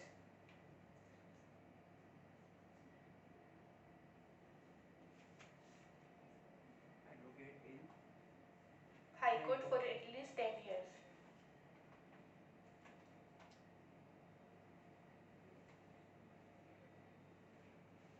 High court में advocate बनने के लिए सबऑर्डिनेट कोर्ट का पहले होना जरूरी है, सीधा भी लग सकता है. सीधा भी लग सकते हो. Thank you. अगर तुम्हारे पापा हाई कोर्ट में ही है तो उनका ऑफिस में जाके बैठ जाना Thank you. चैम्बर में. हमारा तो business है. ठीक है मेरी फिर फर्स्ट टाइम मेहनत करो. करेंगे. एडवर्टाइजमेंट करते हैं. Advertisement. हाँ जी डन. नेक्स्ट लिखो पार्लियामेंट. बस 3 दिन. हाई कोर्ट इतना ही है, सुप्रीम कोर्ट इम्पोर्टेंट होता है. पार्लियामेंट लोकसभा राज्यसभा के जितने तुम क्वेश्चन पूछ चुके हो वो पार्लियामेंट में ही आएंगे ना. पार्लियामेंट में हमारे कौन कौन इंक्लूडेड होते हैं? प्रेसिडेंट, राज्यसभा, लोकसभा. प्रेसिडेंट हम कर चुके हैं अच्छे से. अब हम क्या करेंगे? राज्यसभा और लोकसभा. और ये करने के बाद मैं तुमसे सुनूंगी क्योंकि तुम पढ़ के आए हो, चाहे पढ़ के आए हो, मैं तो जरूर इसके सुनूंगी. बाद कुछ होता तो नहीं है. हाँ जी. इसके बाद तो नहीं. इसके बाद भी बहुत कुछ है. हमें इमरजेंसी करनी है, अमेंडमेंट करनी है और हमें फंड्स करने हैं. खत्म भी. अगर तुम लोग अच्छे से पढ़ोगे तो शायद 2 दिन में हो जाए. अदरवाइज मैं ले लूंगी अगले हफ्ते की क्लासेस. मुझे कोई इशू नहीं. ले लो कोई बात नहीं. हाँ हाँ कोई बात नहीं. ले लो आप. हाँ हाँ बिल्कुल. ले लो आप. It's okay. मुझे तुम्हारी परमिशन थोड़ा ना चाहिए लेने के आप तो लिए. पूरा पूरा दिन बिठा के रखो. और क्या. तुम आ जाना, मैं तुम्हें अकेले को पढ़ा दूंगी. नहीं मैं मजाक कर रहा हूँ. मैं सीरियस होंगी. नहीं बट मैं कर रहा हूँ मजाक. मार्क कर रहा हूँ मैं. नहीं. आप करते ही हो.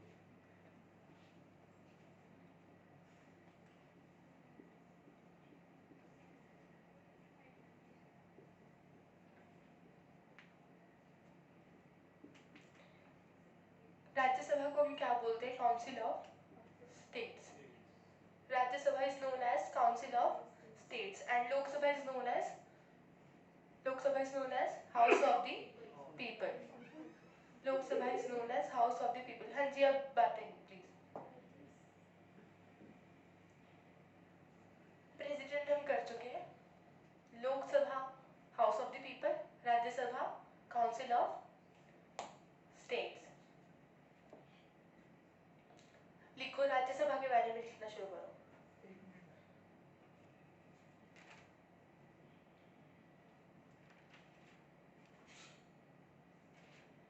पार्लियामेंट आज खत्म हो गया.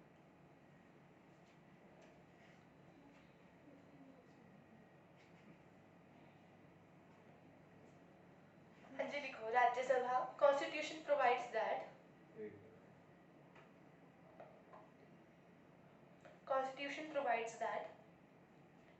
Rajya Sabha shall consist of 250 members. Constitution provides that Rajya Sabha shall consist of 250 members, of which 12 members are that Rajya Sabha shall consist of 250 members, of which 12 members are nominated by the President. जैसे कि तुमने सुना होगा कि सचिन तेंदुलकर राज्यसभा के member रहे हैं, रेखा रही है, ठीक है, और भी बहुत सारे लोग रहे हैं. तो वो नॉमिनेटेड मेंबर्स में से आते हैं जिनको प्रेसिडेंट को लगता है कि इन्होंने किसी फील्ड में, आर्ट में, कल्चर में, साइंस में, स्पोर्ट्स में बहुत ही ज़्यादा एक्सीलेंट परफॉर्मेंस दी है. ठीक है, उनको वो नॉमिनेट करते हैं एज राज्यसभा मेंबर. अगर वो जाना चाहे तो ही ना. हाँ जी. क्यों नहीं जाना चाहेगा कोई राज्यसभा का मेंबर बनने? कईयों को नहीं भी इंटरेस्ट होता. तो वो नहीं जाएंगे फिर. ठीक है, समझ आया कितने मेंबर्स होते हैं हमारे राज्यसभा में? 250 मैक्सिमम, जिसमें से 12 क्या होते हैं?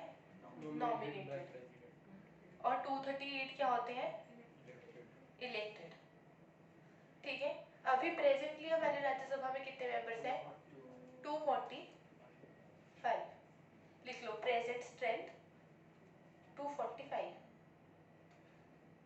जिसमें से 233 स्टेट्स के हैं और 12 नॉमिनेटेड है। प्रेजेंट स्ट्रेंथ कितनी है हमारी? 245।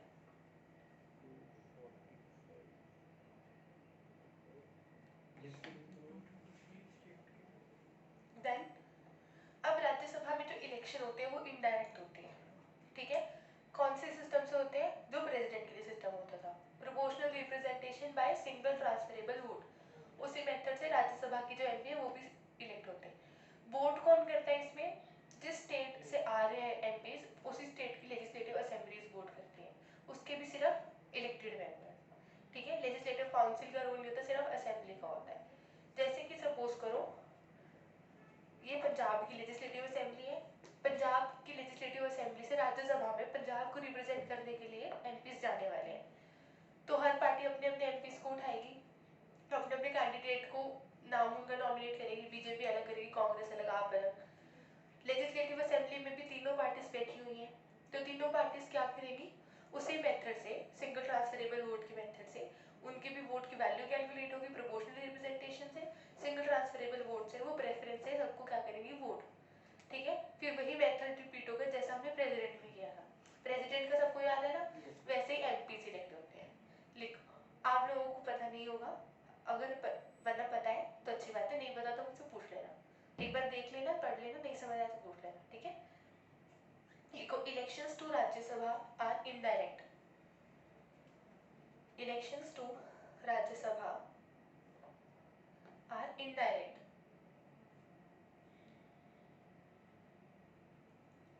members are elected by फिर से रिपीट करोगे? Elections to Rajya Sabha are indirect.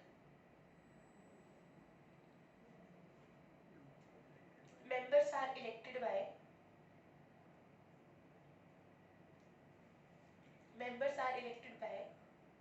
elected members of state legislative assemblies. Elected members of state legislative assemblies.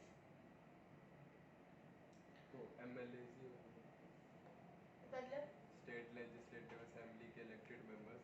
MLAs लेकिन नॉमिनेटेड भी तो हो सकता है ना? बाय प्रोपोर्शनल रिप्रेजेंटेशन, इसका आगे by proportional representation by means of single transferable vote. By proportional representation by means of single transferable vote. Representation By means of single transferable vote. जैसे राज्यसभा में स्टेट से आते हैं एमपी, जैसे यूटी से भी आते हैं, स्टेट में तो यही प्रोसीजर फॉलो होता है, यूटी का पार्लियामेंट प्रिस्क्राइब करती है, वो उसकी डिस्क्रिप्शन है, पार्लियामेंट जैसा मेथड प्रिस्क्राइब करेगी वैसे ही यूटी से आएंगे। ठीक है, यूटीज के लिए लिख लो, UTs parliament prescribes the manner, parliament prescribes the manner.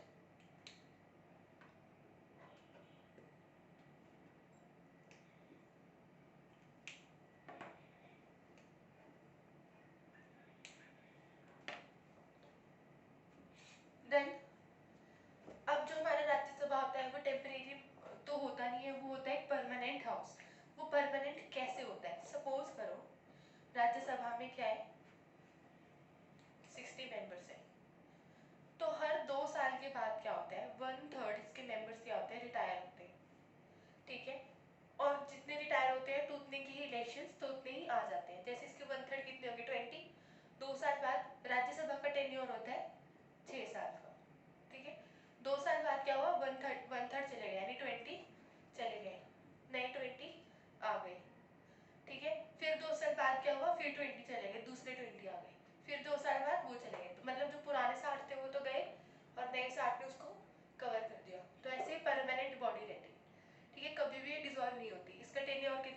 6 साल का। लिख लो, tenure of Rajya Sabha 6 years।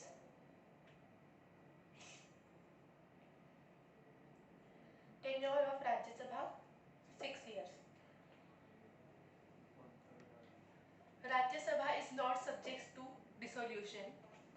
Rajya Sabha sir Rajya Sabha कभी भी डिसॉल्व नहीं होती, हाँ जी, तो फिर वो चेंज किस तरह होगी? मतलब दो जैसे साल। पढ़ते ही जाते रहेंगे और हर साल 2 जिसके साल 6 साल कंप्लीट हो गए, हाँ जी जैसे कि जो सबसे पहले आए थे 20 लोग, जी उनके 6 साल कंप्लीट होंगे तो वो जाएंगे ना। हाँ जी जब तक इनके 6 साल कंप्लीट होंगे, किसी के 4 हो जाएंगे, किसी के 5 हो ठीक है जाएंगे। ठीक है ठीक ठीक है। Rajya Sabha is not subject to dissolution. Dissolve नहीं होती है Rajya Sabha. It is a permanent house. It is a permanent house. 1/3 of its members, 1/3 of its members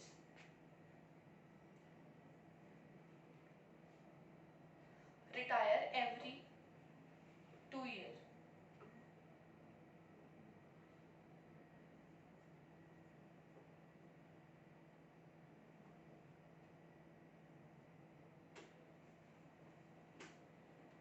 Then qualification Rajya Sabha की पता है, एक तो वंशिका ही बताएगी और दूसरा मैं बताऊंगी 30 years of age। ठीक है, बाकी do not hold any of profit, constitutional post, ये सब तो सब में होता है। ठीक है, लिख लो qualification, citizen of India must have completed 30 years of age और above। 30 30। और सिटीजन ऑफ इंडिया। हाँ जी।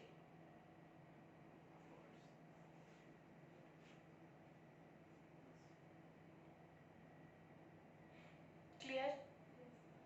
राज्यसभा समझ आया? Yes ma'am. हाँ जी, हो गया। नेक्स्ट लिखते हैं लोकसभा। ले लो, 54 हुए, 2 बजे पढ़ाऊंगी, 6 मिनट की break। Thank you. Thank you ma'am. पुराना भी रिवाइज कर लो क्योंकि मैं लास्ट में सुनी। नो ब्रेक 2 मिनट मांगे थे ना तुमने, 2 मिनट मत पढ़ो, 4 मिनट पढ़ना। आप मजे क्यों कर रहे हो? Mind your language please. अरे मतलब आप हमें मजे क्यों नहीं करने दे रहे हो? क्योंकि तुम यहाँ मजे करने नहीं आते, तुम यहाँ पढ़ने आते हो। बट हमें 5 मिनट तो शांति से बैठना। तुम बैठ जाओ, तुम पढ़ के आए होगे घर से, नहीं ना। तो पढ़ के आना चाहिए था। That is not my issue. But फिर आपने ही तो बोला कि आप नहीं सुनते। मैंने बोला मैं सुनूंगी, अभी आपने क्लास के स्टार्ट में बोला क्या? मैंने कहा था मैं लास्ट में सुनूंगी। आप do not argue nothing please. आप बाद में सुन लेना। हाँ मैं बाद में सुनूंगी, तो क्लास के बाद में। तो फिर अभी क्या कह रहे या तो तुम समझना चाहते नहीं हो, या तो तुम मुझे कंफ्यूज करते हो बोल बोल के। हो? तो आप क्या कह रहे हो? मैं कह रही हूँ कि 6 मिनट की ब्रेक है, रिवाइज करना, रिवाइज कर लो, पढ़ के आए तो आराम से बैठ जाओ।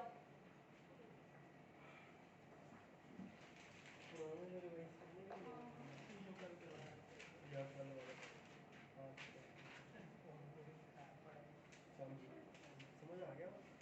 मैम सारा सुनोगे कुछ जितना भी। लास्ट क्लास प्रेसिडेंट से सुनूंगी, बस ठीक है। President, vice president, prime minister. President से सुनूंगी। ब्रेक रहने नहीं, उससे पहले वाला। तुमने कहा था कि कल का रहने दो, परसों पढ़, परसों का सुन लो। नहीं कल कल कर देंगे। परसों का सुन लो। परसों ही तो कराया था प्रेसिडेंट से। हाँ तो फिर ऐसा कल वो तो कल नहीं। क्या करा? आपने इतना सब कुछ तो करा। आपने 2 दिन में कल का पढ़ा नहीं था इसलिए। परसों का सुनूंगी तुमसे, ठीक है? जिसको जो आता होगा वो सुनो, वाइस प्रेसिडेंट। तुमसे तो मैं सब सुनूंगी। Current affairs. मेरे को तो आता है। थर्सडे का सुन लेना। आपने कराए 2 दिन। पेपर में ऐसे नहीं आएगा, ठीक है? क्वेश्चन आ जाएगा। पढ़ो पढ़ो। आपने 2 दिन में बहुत कुछ कर दिया। लेकिन तुमने 2 दिन में कुछ नहीं पढ़ा। सैड है। हाँ पढ़ा है, बट फिर याद जो पढ़ा है वो सुनूंगी, ठीक है। रिवाइज करो, आर्ग्यू मत करो मुझसे।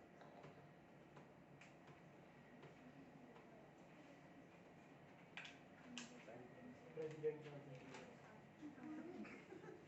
प्रेसिडेंट इलेक्शन तो सीधे यहाँ से ये वही है जी।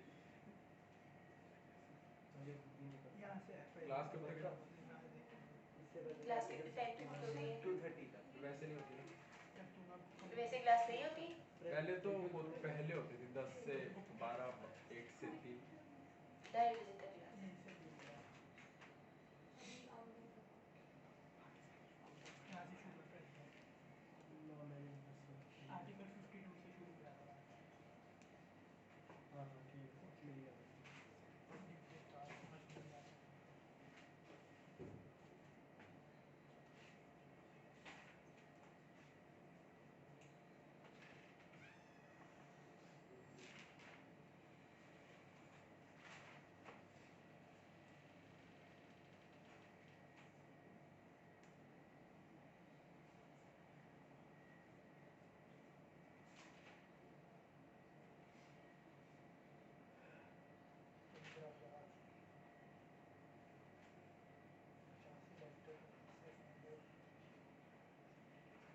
अब आगे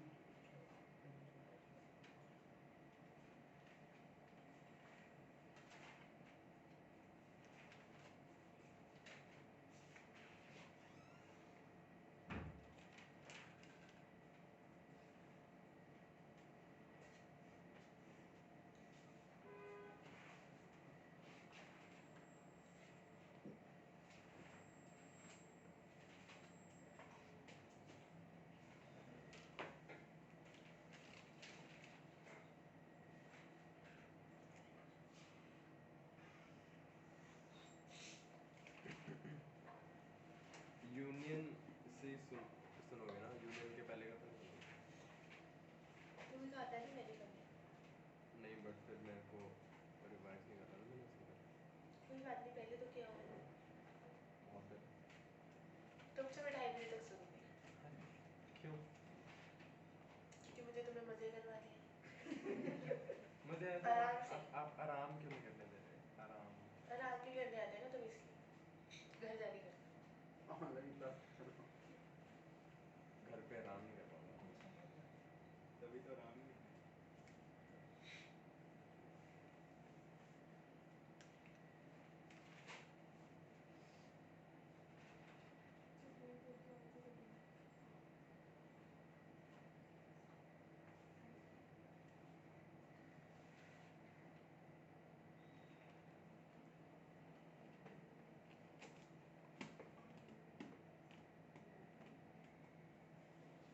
हाँ जी, done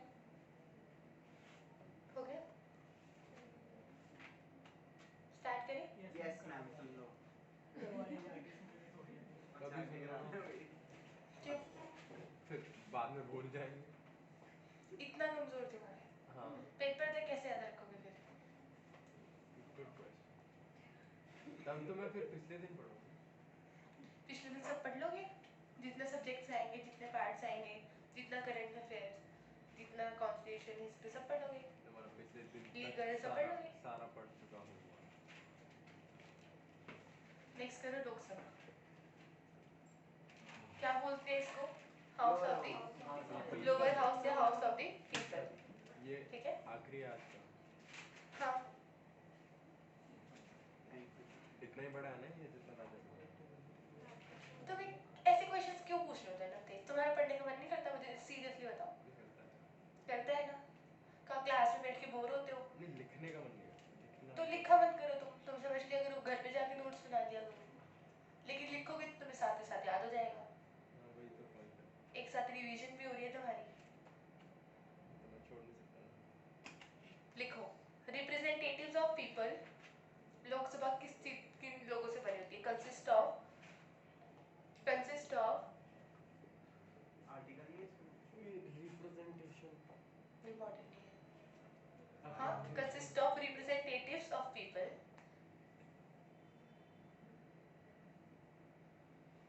Representatives of people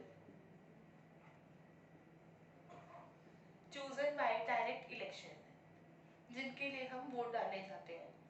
chosen by direct elections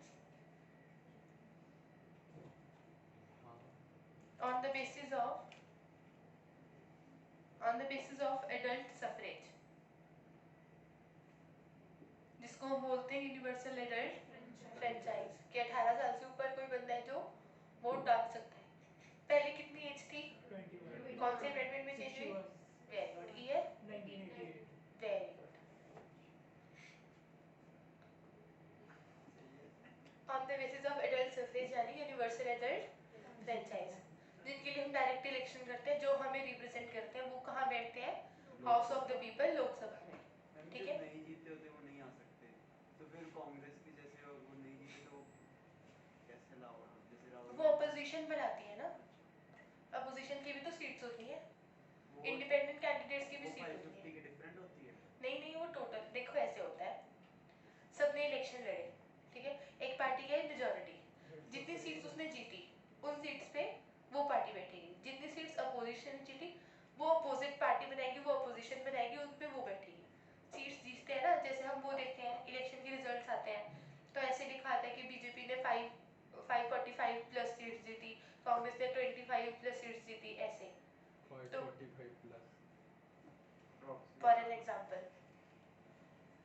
ठीक है, तो जितनी सीट्स पे जो जीतता है वही बैठता है, ठीक है, और जिस सीट पे जो एमपी जीता वही एमपी बैठता है, ठीक है। जैसे मोदी जी काशी से जीते तो काशी की सीट पे कौन बैठेंगे? मोदी जी बैठेंगे, ठीक है। मोदी जी तो इंडिया के साइड से नहीं मतलब इंडिया प्राइम के, मिनिस्टर नहीं बना था, प्राइम मिनिस्टर अपॉइंटेड होता है, इलेक्टेड नहीं होता है। तो वो कहाँ बैठते हैं? वो लोकसभा में बैठते हैं as a member of parliament, क्योंकि पीएम भी एक मेंबर ऑफ पार्लियामेंट ही होता है, तो बट फिर वो काउंसिल ऑफ मिनिस्टर का हेड होता है, इसलिए प्राइम मिनिस्टर बोला जाता है। तो फिर वो अपनी जगह पे बैठेगा या काशी की जगह पे बैठेगा?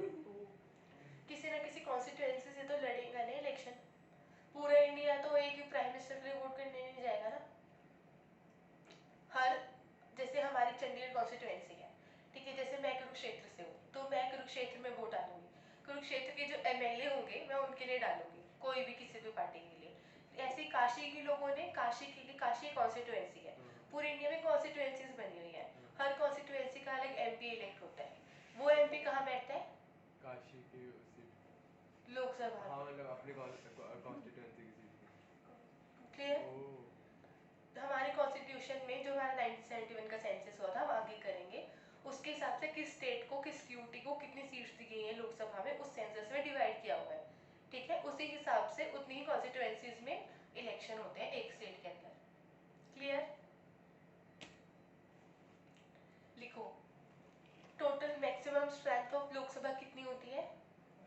550। पहले होती थी 552, 2 होती थी एंग्लो इंडियंस के लिए, अब ये नहीं है, अब हमारी मैक्सिमम स्ट्रेंथ कितनी है? 550। पहले 552 सीट्स होती थी लोकसभा में, जिसमें से 2 एंग्लो इंडियन कम्युनिटी के लिए होती थी, जो कि नॉमिनेटेड होती थी प्रेसिडेंट के द्वारा। अमेंडमेंट के थ्रू 2 एंग्लो इंडियन की सीट को कैंसिल कर दिया गया, अब हमारे पास मैक्सिमम स्ट्रेंथ कितनी होती है लोकसभा की? 550। अब सारे मेंबर्स इलेक्टेड होते हैं। हाँ जी, जिसमें से 530 मेंबर्स रिप्रेजेंट करते हैं स्टेट्स को और 20 मेंबर्स होते हैं यूटी से, ठीक है। एट प्रेजेंट लोकसभा में कितने मेंबर्स हैं?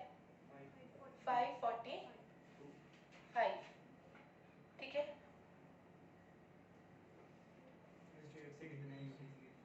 इम्पोर्टेंट नहीं, सिर्फ प्रेजेंट इम्पोर्टेंट है, ठीक है। 530 स्टेट्स हैं, 13 यूटीज हैं, 2 एंग्लो इंडियंस की थी, वो अब नहीं है, ठीक है। तो 543 ही रहते हैं, 545 ही मानी जाती है अब तक प्रेजेंट, ठीक है, 2 यूटीज में ही काउंट होती है। हमारी अभी कितनी है? 545। हाँ जी। चंडीगढ़ की यूटी से कौन? हाउ वुड आई नो, मैं हर यूटी के एमएलए को याद करूँ अब? तुम जान लेना, तुम्हें अगर इतनी वो है तो इंक्वायरी। एमपी तो पता होगा। तुम्हें पता है? हाँ बताओ। किरण खेर। किरण खेर। हाँ अच्छा, ऐसे की शक्ल बना रहे हो आप। किरण खेर ही ऐसे हाँ जी बताओ। किरण खेर। नेक्स्ट लिखो आगे। आपको नहीं पता था? नहीं मुझे नहीं पता। आपको लगा मैं मजाक कर रहा हूँ। नहीं, मुझे एक बार के लिए तुमने किरण बेदी बोला है, इसलिए। किरण बेदी ने फर्स्ट फर्स्ट ही बोला नहीं मैं पूछ रही हूँ फर्स्ट। हाँ आगे लिखो। लास्ट हाँ जी आगे लिखो। 84th अमेंडमेंट एक्ट में पहले समझ लो फिर बताऊंगी। 84th अमेंडमेंट एक्ट में क्या बोला कि 1971 में जो सेंसस हुआ जिसमें लोकसभा में स्टेट्स और यूटीज में जितनी भी एलोकेट की गई सीट्स लोकसभा की उतनी ही रहेंगी कब तक जब तक नेक्स्ट सेंसस 2026 में नहीं होता। Clear?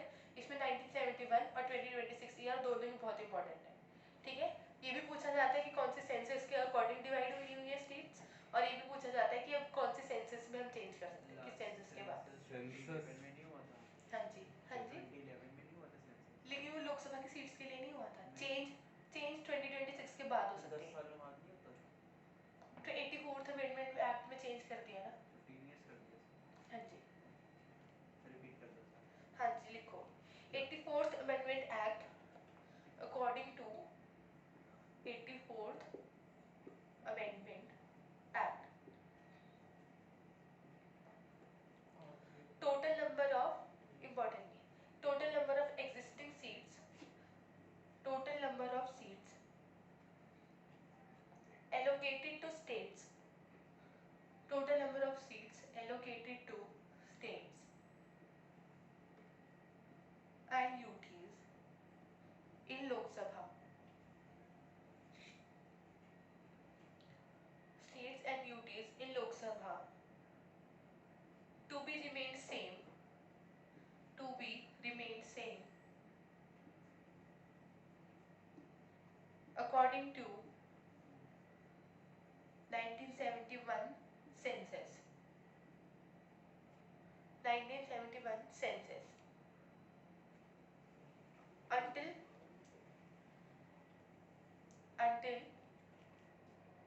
first census to be taken after year 2026 until census to be taken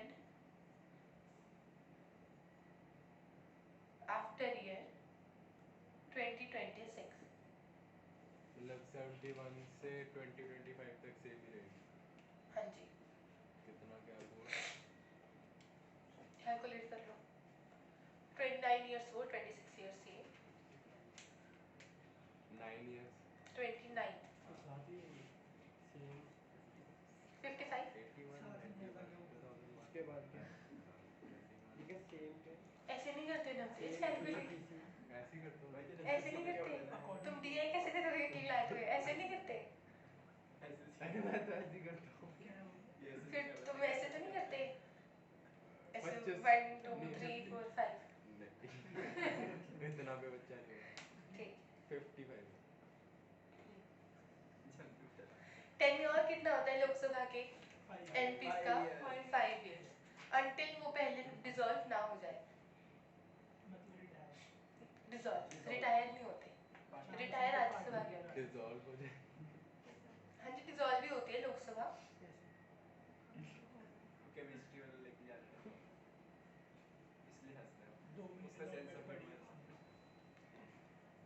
census 2 महीने पड़ी हाँ जी अंडर डिसॉल्व अगर वो ना हो जाए तो टेन्योर 5 years का था। हाँ जी प्लीज बस बार बार नहीं कभी कभी ठीक होता है लेकिन अगर इमरजेंसी लगी हो तो जो टेन्योर है वो एक्सटेंड भी किया जा सकता है लोकसभा का। ठीक है अगर देश में नेशनल इमरजेंसी लगी हो या फाइनेंशियल इमरजेंसी लगी हो तो टेन्योर एक्सटेंड किया जाता है। डिटेल में हम इमरजेंसी के टॉपिक में करेंगे। अभी ऊपर से बता रही हूँ कि अगर एक बार इमरजेंसी लगी हो तो एक बार में मैक्सिमम 1 साल के लिए हम टेन्योर बढ़ा सकते हैं। ठीक है लिख लो इन इमरजेंसी टर्म में बी एक्सटेंडेड इन इमरजेंसी सिर्फ नेशनल इमरजेंसी वो मैं इमरजेंसी में अच्छे से बताऊंगी। नेशनल भी होती है फाइनेंशियल भी होती है। हाँ टर्म में be extended maximum for 1 year at a time maximum for 1 year at a time और जब इमरजेंसी खत्म हो जाती है यानी सीज हो जाती है उसके बाद मैक्सिमम 6 months के लिए हम पार्लियामेंट को रख सकते हैं अगर वो टेन्योर खत्म होने के बाद चल रही है तो मैक्सिमम फॉर 1 जैसे कि हाँ जी maximum for 1 year at a time and 6 months after emergency is ceased cease ceased. फिर उसके बाद क्या होगा? उसके बाद फिर से इलेक्शन। नहीं, अगर हटाएंगे हटाई ना हो तो फिर एक्सटेंड कर सकते हैं। नहीं, अगर उन्होंने जो टेन्योर है उनके 6 मंथ्स होने के बाद भी अगर उन्होंने हटाए ना मिनिस्टर्स तो इन्होंने प्रेसिडेंट को हटाना ही पड़ेगा, वरना क्या होएगा? वरना राज्यसभा भी तो है, वो तो परमानेंट हाउस है। क्या करेंगे मतलब वो क्या ऐसे जुडिशरी नहीं है, फिर वो अनकॉन्स्टिट्यूशनल बोल केस देगी। करेंगे? हाँ केस चलेगा, कोई ना कोई तो केस करेगा ही, अपोजिशन कर देगी केस कि पार्लियामेंट को डिसॉल्व करो, फिर से इलेक्शन करो देश में। अच्छा, क्वालिफिकेशन क्या आएंगी वंशिका बताएंगी। And 25 years of age।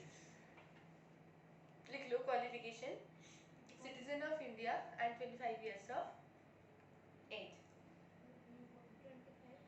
हाँ जी, न्यू पॉइंट लग रही है। अच्छा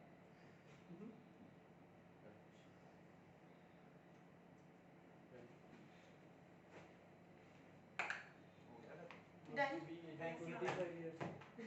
चुपचाप बैठो और रजिस्टर्स अपने बंद कर दो। किसी को कोई डाउट है आज के लेक्चर में तो पहले पूछ लो। मेरे हाँ जी पूछो। ऑनलाइन स्टूडेंट्स आप लोगों को समझ आया? कोई डाउट है, कोई पॉइंट मिस हो गया तो पहले पूछ लो। श्योर नहीं? ऑनलाइन वाला से सुनो ना। वो हर बार ही बच जाते वो हमेशा चले बच जाते ठीक हैं। है पहले ऑनलाइन। सही बात है। हाँ जी लीव कोई नहीं करेगा क्लास ऑनलाइन में, लेकिन वरना नेक्स्ट टाइम एंट्री नहीं मिलेगी। आप कौन सा रोक लोगे? नेक्स्ट टाइम एंट्री से तो रोक सकती हूँ ना मैं। हाँ, बच के जाएंगे अभी का।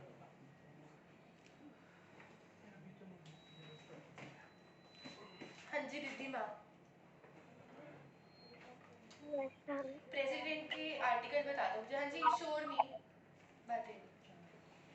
प्रेसिडेंट का आर्टिकल रिद्धिमा। Ma'am, 52. 52 या 62? 52. हाँ जी अनमोल, इम्पीचमेंट का आर्टिकल प्रेसिडेंट का। Ma'am, हाँ जी अनमोल, इम्पीचमेंट का आर्टिकल। people 64. नहीं 64 नहीं है, मैंने ना तो फिर क्लास से बाहर निकाल देना है। सॉरी। सीधे बैठो, सीधे। 61। हाँ जी अनमोल, आर्टिकल का प्रोसीजर कौन से आर्टिकल में दिया हुआ है? इलेक्शन का प्रोसीजर कौन से आर्टिकल में दिया हुआ है प्रेसिडेंट का? Ma'am, दोबारा पूछना, हम क्या पूछा आपने? प्रेसिडेंट के इलेक्शन का प्रोसीजर कौन से आर्टिकल में दिया हुआ है? इलेक्शन का प्रोसीजर आर्टिकल 54 में। ठीक है वेरी गुड। शीतल, मैं इम्पीचमेंट का बताना। इम्पीचमेंट का 61। हाँ जी शीतल, आप मुझे ये बताओ कि एमपीज के लोकसभा राज्यसभा के वोट की वैल्यू अलग अलग होती है या सेम होती है? MP of Lok Sabha and Rajya Sabha.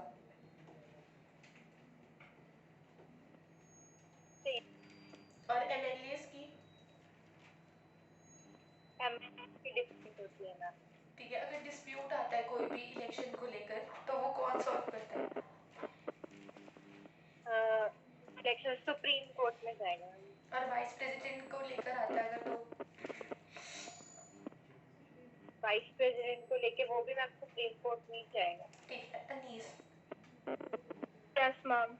Impeachment का ग्राउंड क्या होगा प्रेसिडेंट का? Ma'am violation of constitution. तो इसका मतलब कहाँ दिया हुआ है कॉन्स्टिट्यूशन में? Ma'am, it is not described. Constitution says that it is not mentioned anywhere, and like it can be decided by the court or the parliament. ठीक है good. Ma'am, I missed my classes yesterday, so could you please share the notes with me once? कर देना कोई भी class में से notes कल की क्लास के शेयर ग्रुप में। अनीस का जिनके पास भी नंबर हो। Bhavika, Yes, ma'am. आप मुझे बताओ इलेक्टोरल कॉलेज में कौन कौन पार्टिसिपेट करते हैं प्रेसिडेंट के?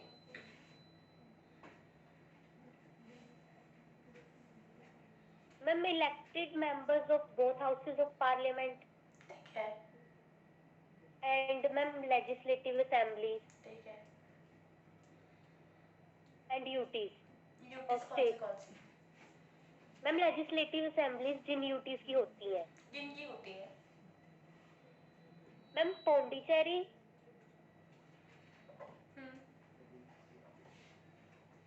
आगे दिल्ली एंड जम्मू कश्मीर। ठीक है, वेरी गुड। खुशी,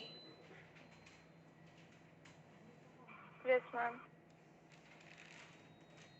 आप मुझे बताओ कि ऑर्डिनेंस पावर कौन से आर्टिकल में दी हुई है? Ma'am article 123। और पार्डनिंग पावर? मैम 72। ठीक है, पार्डनिंग कितने तरीके की होती है? मैम 5। ठीक है, कॉम्यूटेशन का मतलब?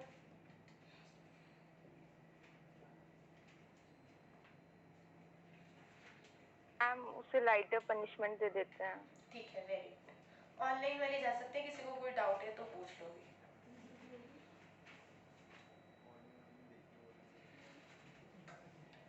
देखिए बोलो।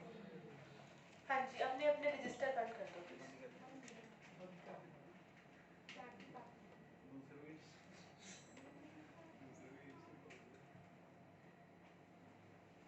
अच्छा, इतना पढ़ रहे थे, आपसे पूछ लेती हूँ। हमारे प्रेसिडेंट के पास कौन सी वीटो है और कौन सी नहीं है? 3 वीटो हैं उसके पास। वैसे 4 वीटोज होती हैं मगर उसके पास 3 वीटोज हैं। नाम नहीं मेरे को यार। मेरे को ये पता है क्वालिफाइड बताओ बताओ, याद करो।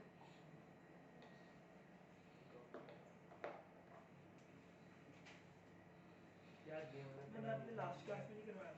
लास्ट टू लास्ट, हाँ लास्ट में कल कराया कराया था। था। कल कल कराया। करवाया था, कल कल वाला तो कल फिर कल कल नहीं सुना?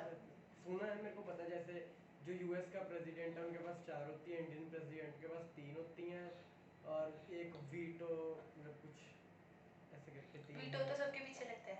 अच्छा। वीटो तो पावर ही है। हाँ जी, आप? अच्छा, आपकी फर्स्ट है। आपकी तरह एक और लड़की तो आती है, उसका क्या नाम है जो आपके साथ ही बैठती है? नैना नहीं, छोटे से नहीं अर्पणा भी नहीं। अरे आप नहीं। रौनिता की बात नहीं कर रहे। नहीं, वो छोटी सी तो नहीं है।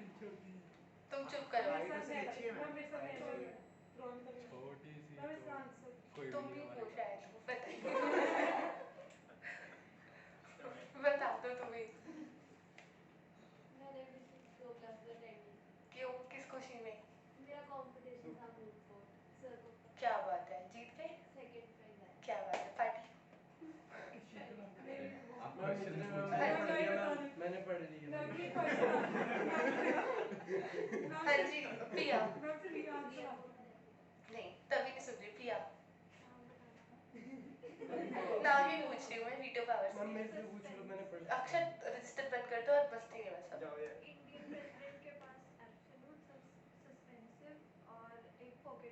Very good. और होती कौन सी नहीं? Very good. हाँ जी, अनामिका, आप थे लास्ट क्लास में ना, वहाँ बैठ जाओ क्लास सीट पे। गवर्नर का आर्टिकल 120, 153। ठीक है, गवर्नर की पार्डनिंग पावर का आर्टिकल। सीधे बैठो ना प्लीज।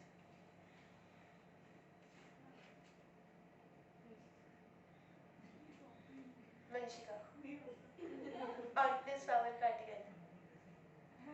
ऑर्डिनेंस पावर का गवर्नर का आर्टिकल। नो। 213।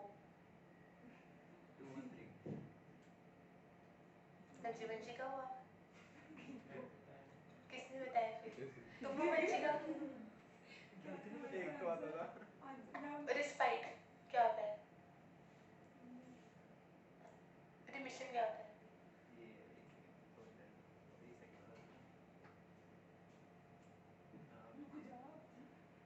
उसकी वो रिड्यूस कर देता है सेंटेंस, बट कैरेक्टर सेम रहता है। क्या बता रहे हो, रिस्पाइट या रिमिशन? डिस्पाइट। कैरेक्टर अलग होगा Definition में तो correct। और चेंज भी हो जाती है। सही था। हाँ जी, हरमन। सही था कि नहीं, ये तो बता दो।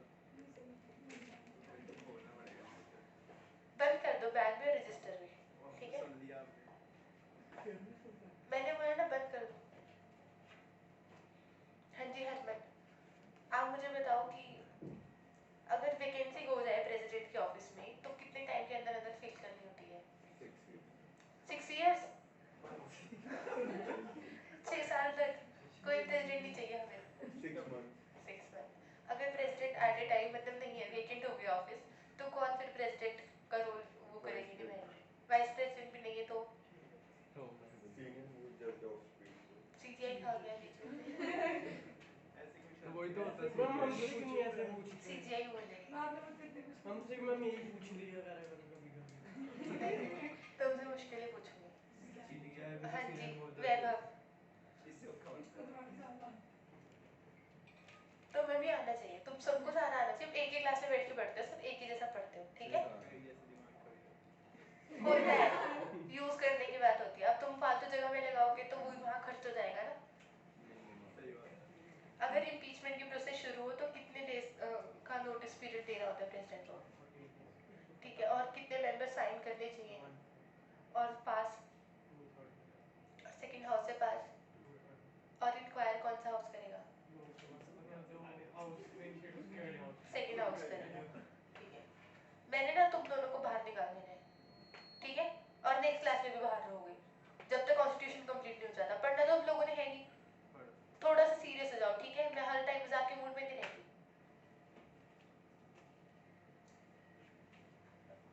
गवर्नर का कितना टाइम पीरियड होता है ऑफिस का?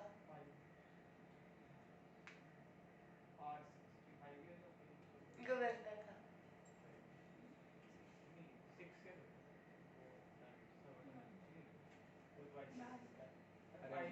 अरे मैम डरा रहे थे।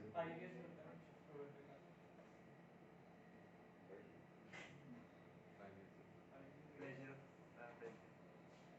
तो 5 years ही तो होता है वैसे तो प्लेजर ऑफ प्रेसिडेंट का तो वो बढ़ा सकता है नहीं, उसका tenure। प्लेजर ऑफ प्रेसिडेंट ही होता है, फिक्स टर्म नहीं होता गवर्नर का। ये मैंने स्पेशली लिखवाया था। अटॉर्नी जनरल का आर्टिकल, सीएजी का आर्टिकल बताओ, सीएजी का। अक्षय, क्या चीज़? सीएजी का आर्टिकल। पढ़ा नहीं। कल बता दो याद नहीं एकदम। अटॉर्नी जनरल का टाइम पीरियड, सीएजी का 148 हाँ जी टाइम पीरियड से नीचे 148 आएगा। तुम सीधे बैठो नवतेज, सुन लो। सीधे बैठ के सुनो। मेरे से पूछा अक्षय तुम क्यों नहीं माने, बताओ। क्या चीज़? एजीआई का टेन्योर, नहीं मैम नहीं आता आपको अभी तो बोला। Pleasure. सीएजी का टेन्योर, जब तक रिटायर नहीं अरे होता। वो सीजीआई है भाई सी मतलब तो मुझे भी यही कहना पड़ता गलत ना बोल दो। Five years. सीएजी का टेन्योर। मेरे से पूछ लो, अश्विन से पूछ रही हूँ, अब आप बता दो। उससे एक दिन पीछे आप पूछो, कल का नहीं पता। प्रेसिडेंट का बता दो मुझे, कोई बात नहीं, प्रेसिडेंट का आता होगा तुम्हें। क्या चीज़? पूछ रही हूँ एक सेकंड। क्लास को निकल गया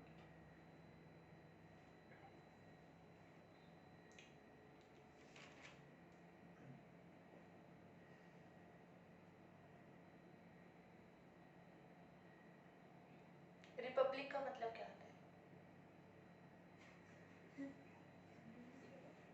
प्रेसिडेंट की बिल्कुल स्टार्टिंग में करवाते हैं। मेरे को पता है। रिपब्लिक का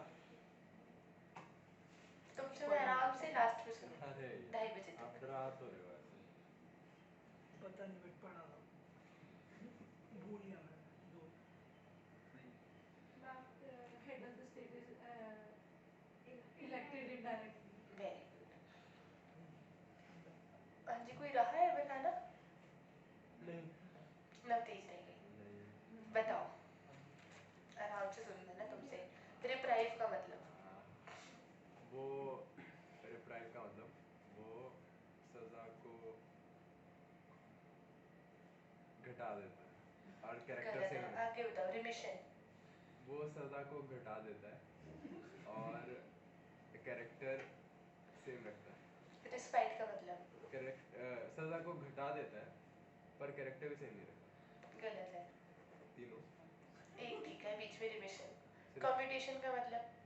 कॉम्यूटेशन का मतलब कि वो सजा को घटा देता है पर लाइक Character से होगा.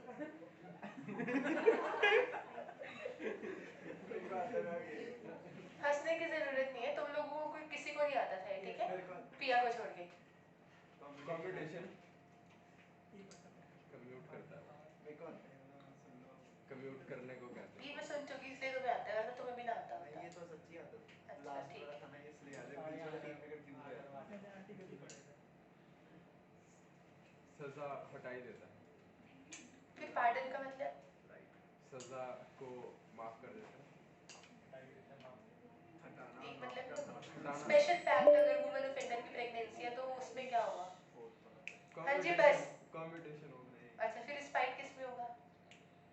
जब उसकी सजा घटा देता है और कैरेक्टर भी चेंज कर देता गलत है, कॉम्पिटिशन है। तो अब बता दो ना। तुम्हें आना चाहिए। रिस्पाइट होता है जब वो अपनी वो स्पेशल केस डाल देते हैं, प्रेग्नेंट वुमेन हो गया जैसे एग्जांपल। पहले तो बताया नहीं था, पहले तो सजा को घटा देता है। हाँ, तो सजा को घटाता ही है वो, उसमें भी करेक्टर? कैरेक्टर भी चेंज ही करता है। कम्यूटेशन में भी स्पेशल केसेस में होता है पर लाइटर करना। क्वालिफाइड वीटो में क्या होता है? क्वालिफाइड वीटो में होता है कि वो स्पेशल मेजॉरिटी चाहिए होती है। पॉकेट वीटो में? पॉकेट वीटो में नॉर्मल वाली मेजॉरिटी चाहिए होती है। सस्पेंसिव में क्या होता है फिर? नहीं, पॉकेट वीटो में वो डिसाइड कर सकता है कि मैं मतलब वो अपने पास रख लेता है बस पॉकेट वीटो फिर और एब्सोल्यूट में क्या होता है? एब्सोल्यूट में तो पॉकेट वो वीटो वही में कर नो देता है ना, एक्शन। खारिज ही कर देता है पूरा। हाँ यार, देख यार। अच्छा, पता था ना इसलिए। और मैं कह दूं कि सारे गलत है तो आप क्वालिफाइड को छोड़ के। अब क्या है तो फिर मैं क्या करूं? तुम पढ़ के नहीं आए, नहीं, कल तुम पढ़ के आओगे सबसे पहले मैं तुमसे सुनूं। क्यों? क्योंकि तुम पढ़ कर नहीं आए। कुछ और सुनना। नहीं, बस मुझे ये सुनना था, मैं सुन चुकी। Thank you ma'am.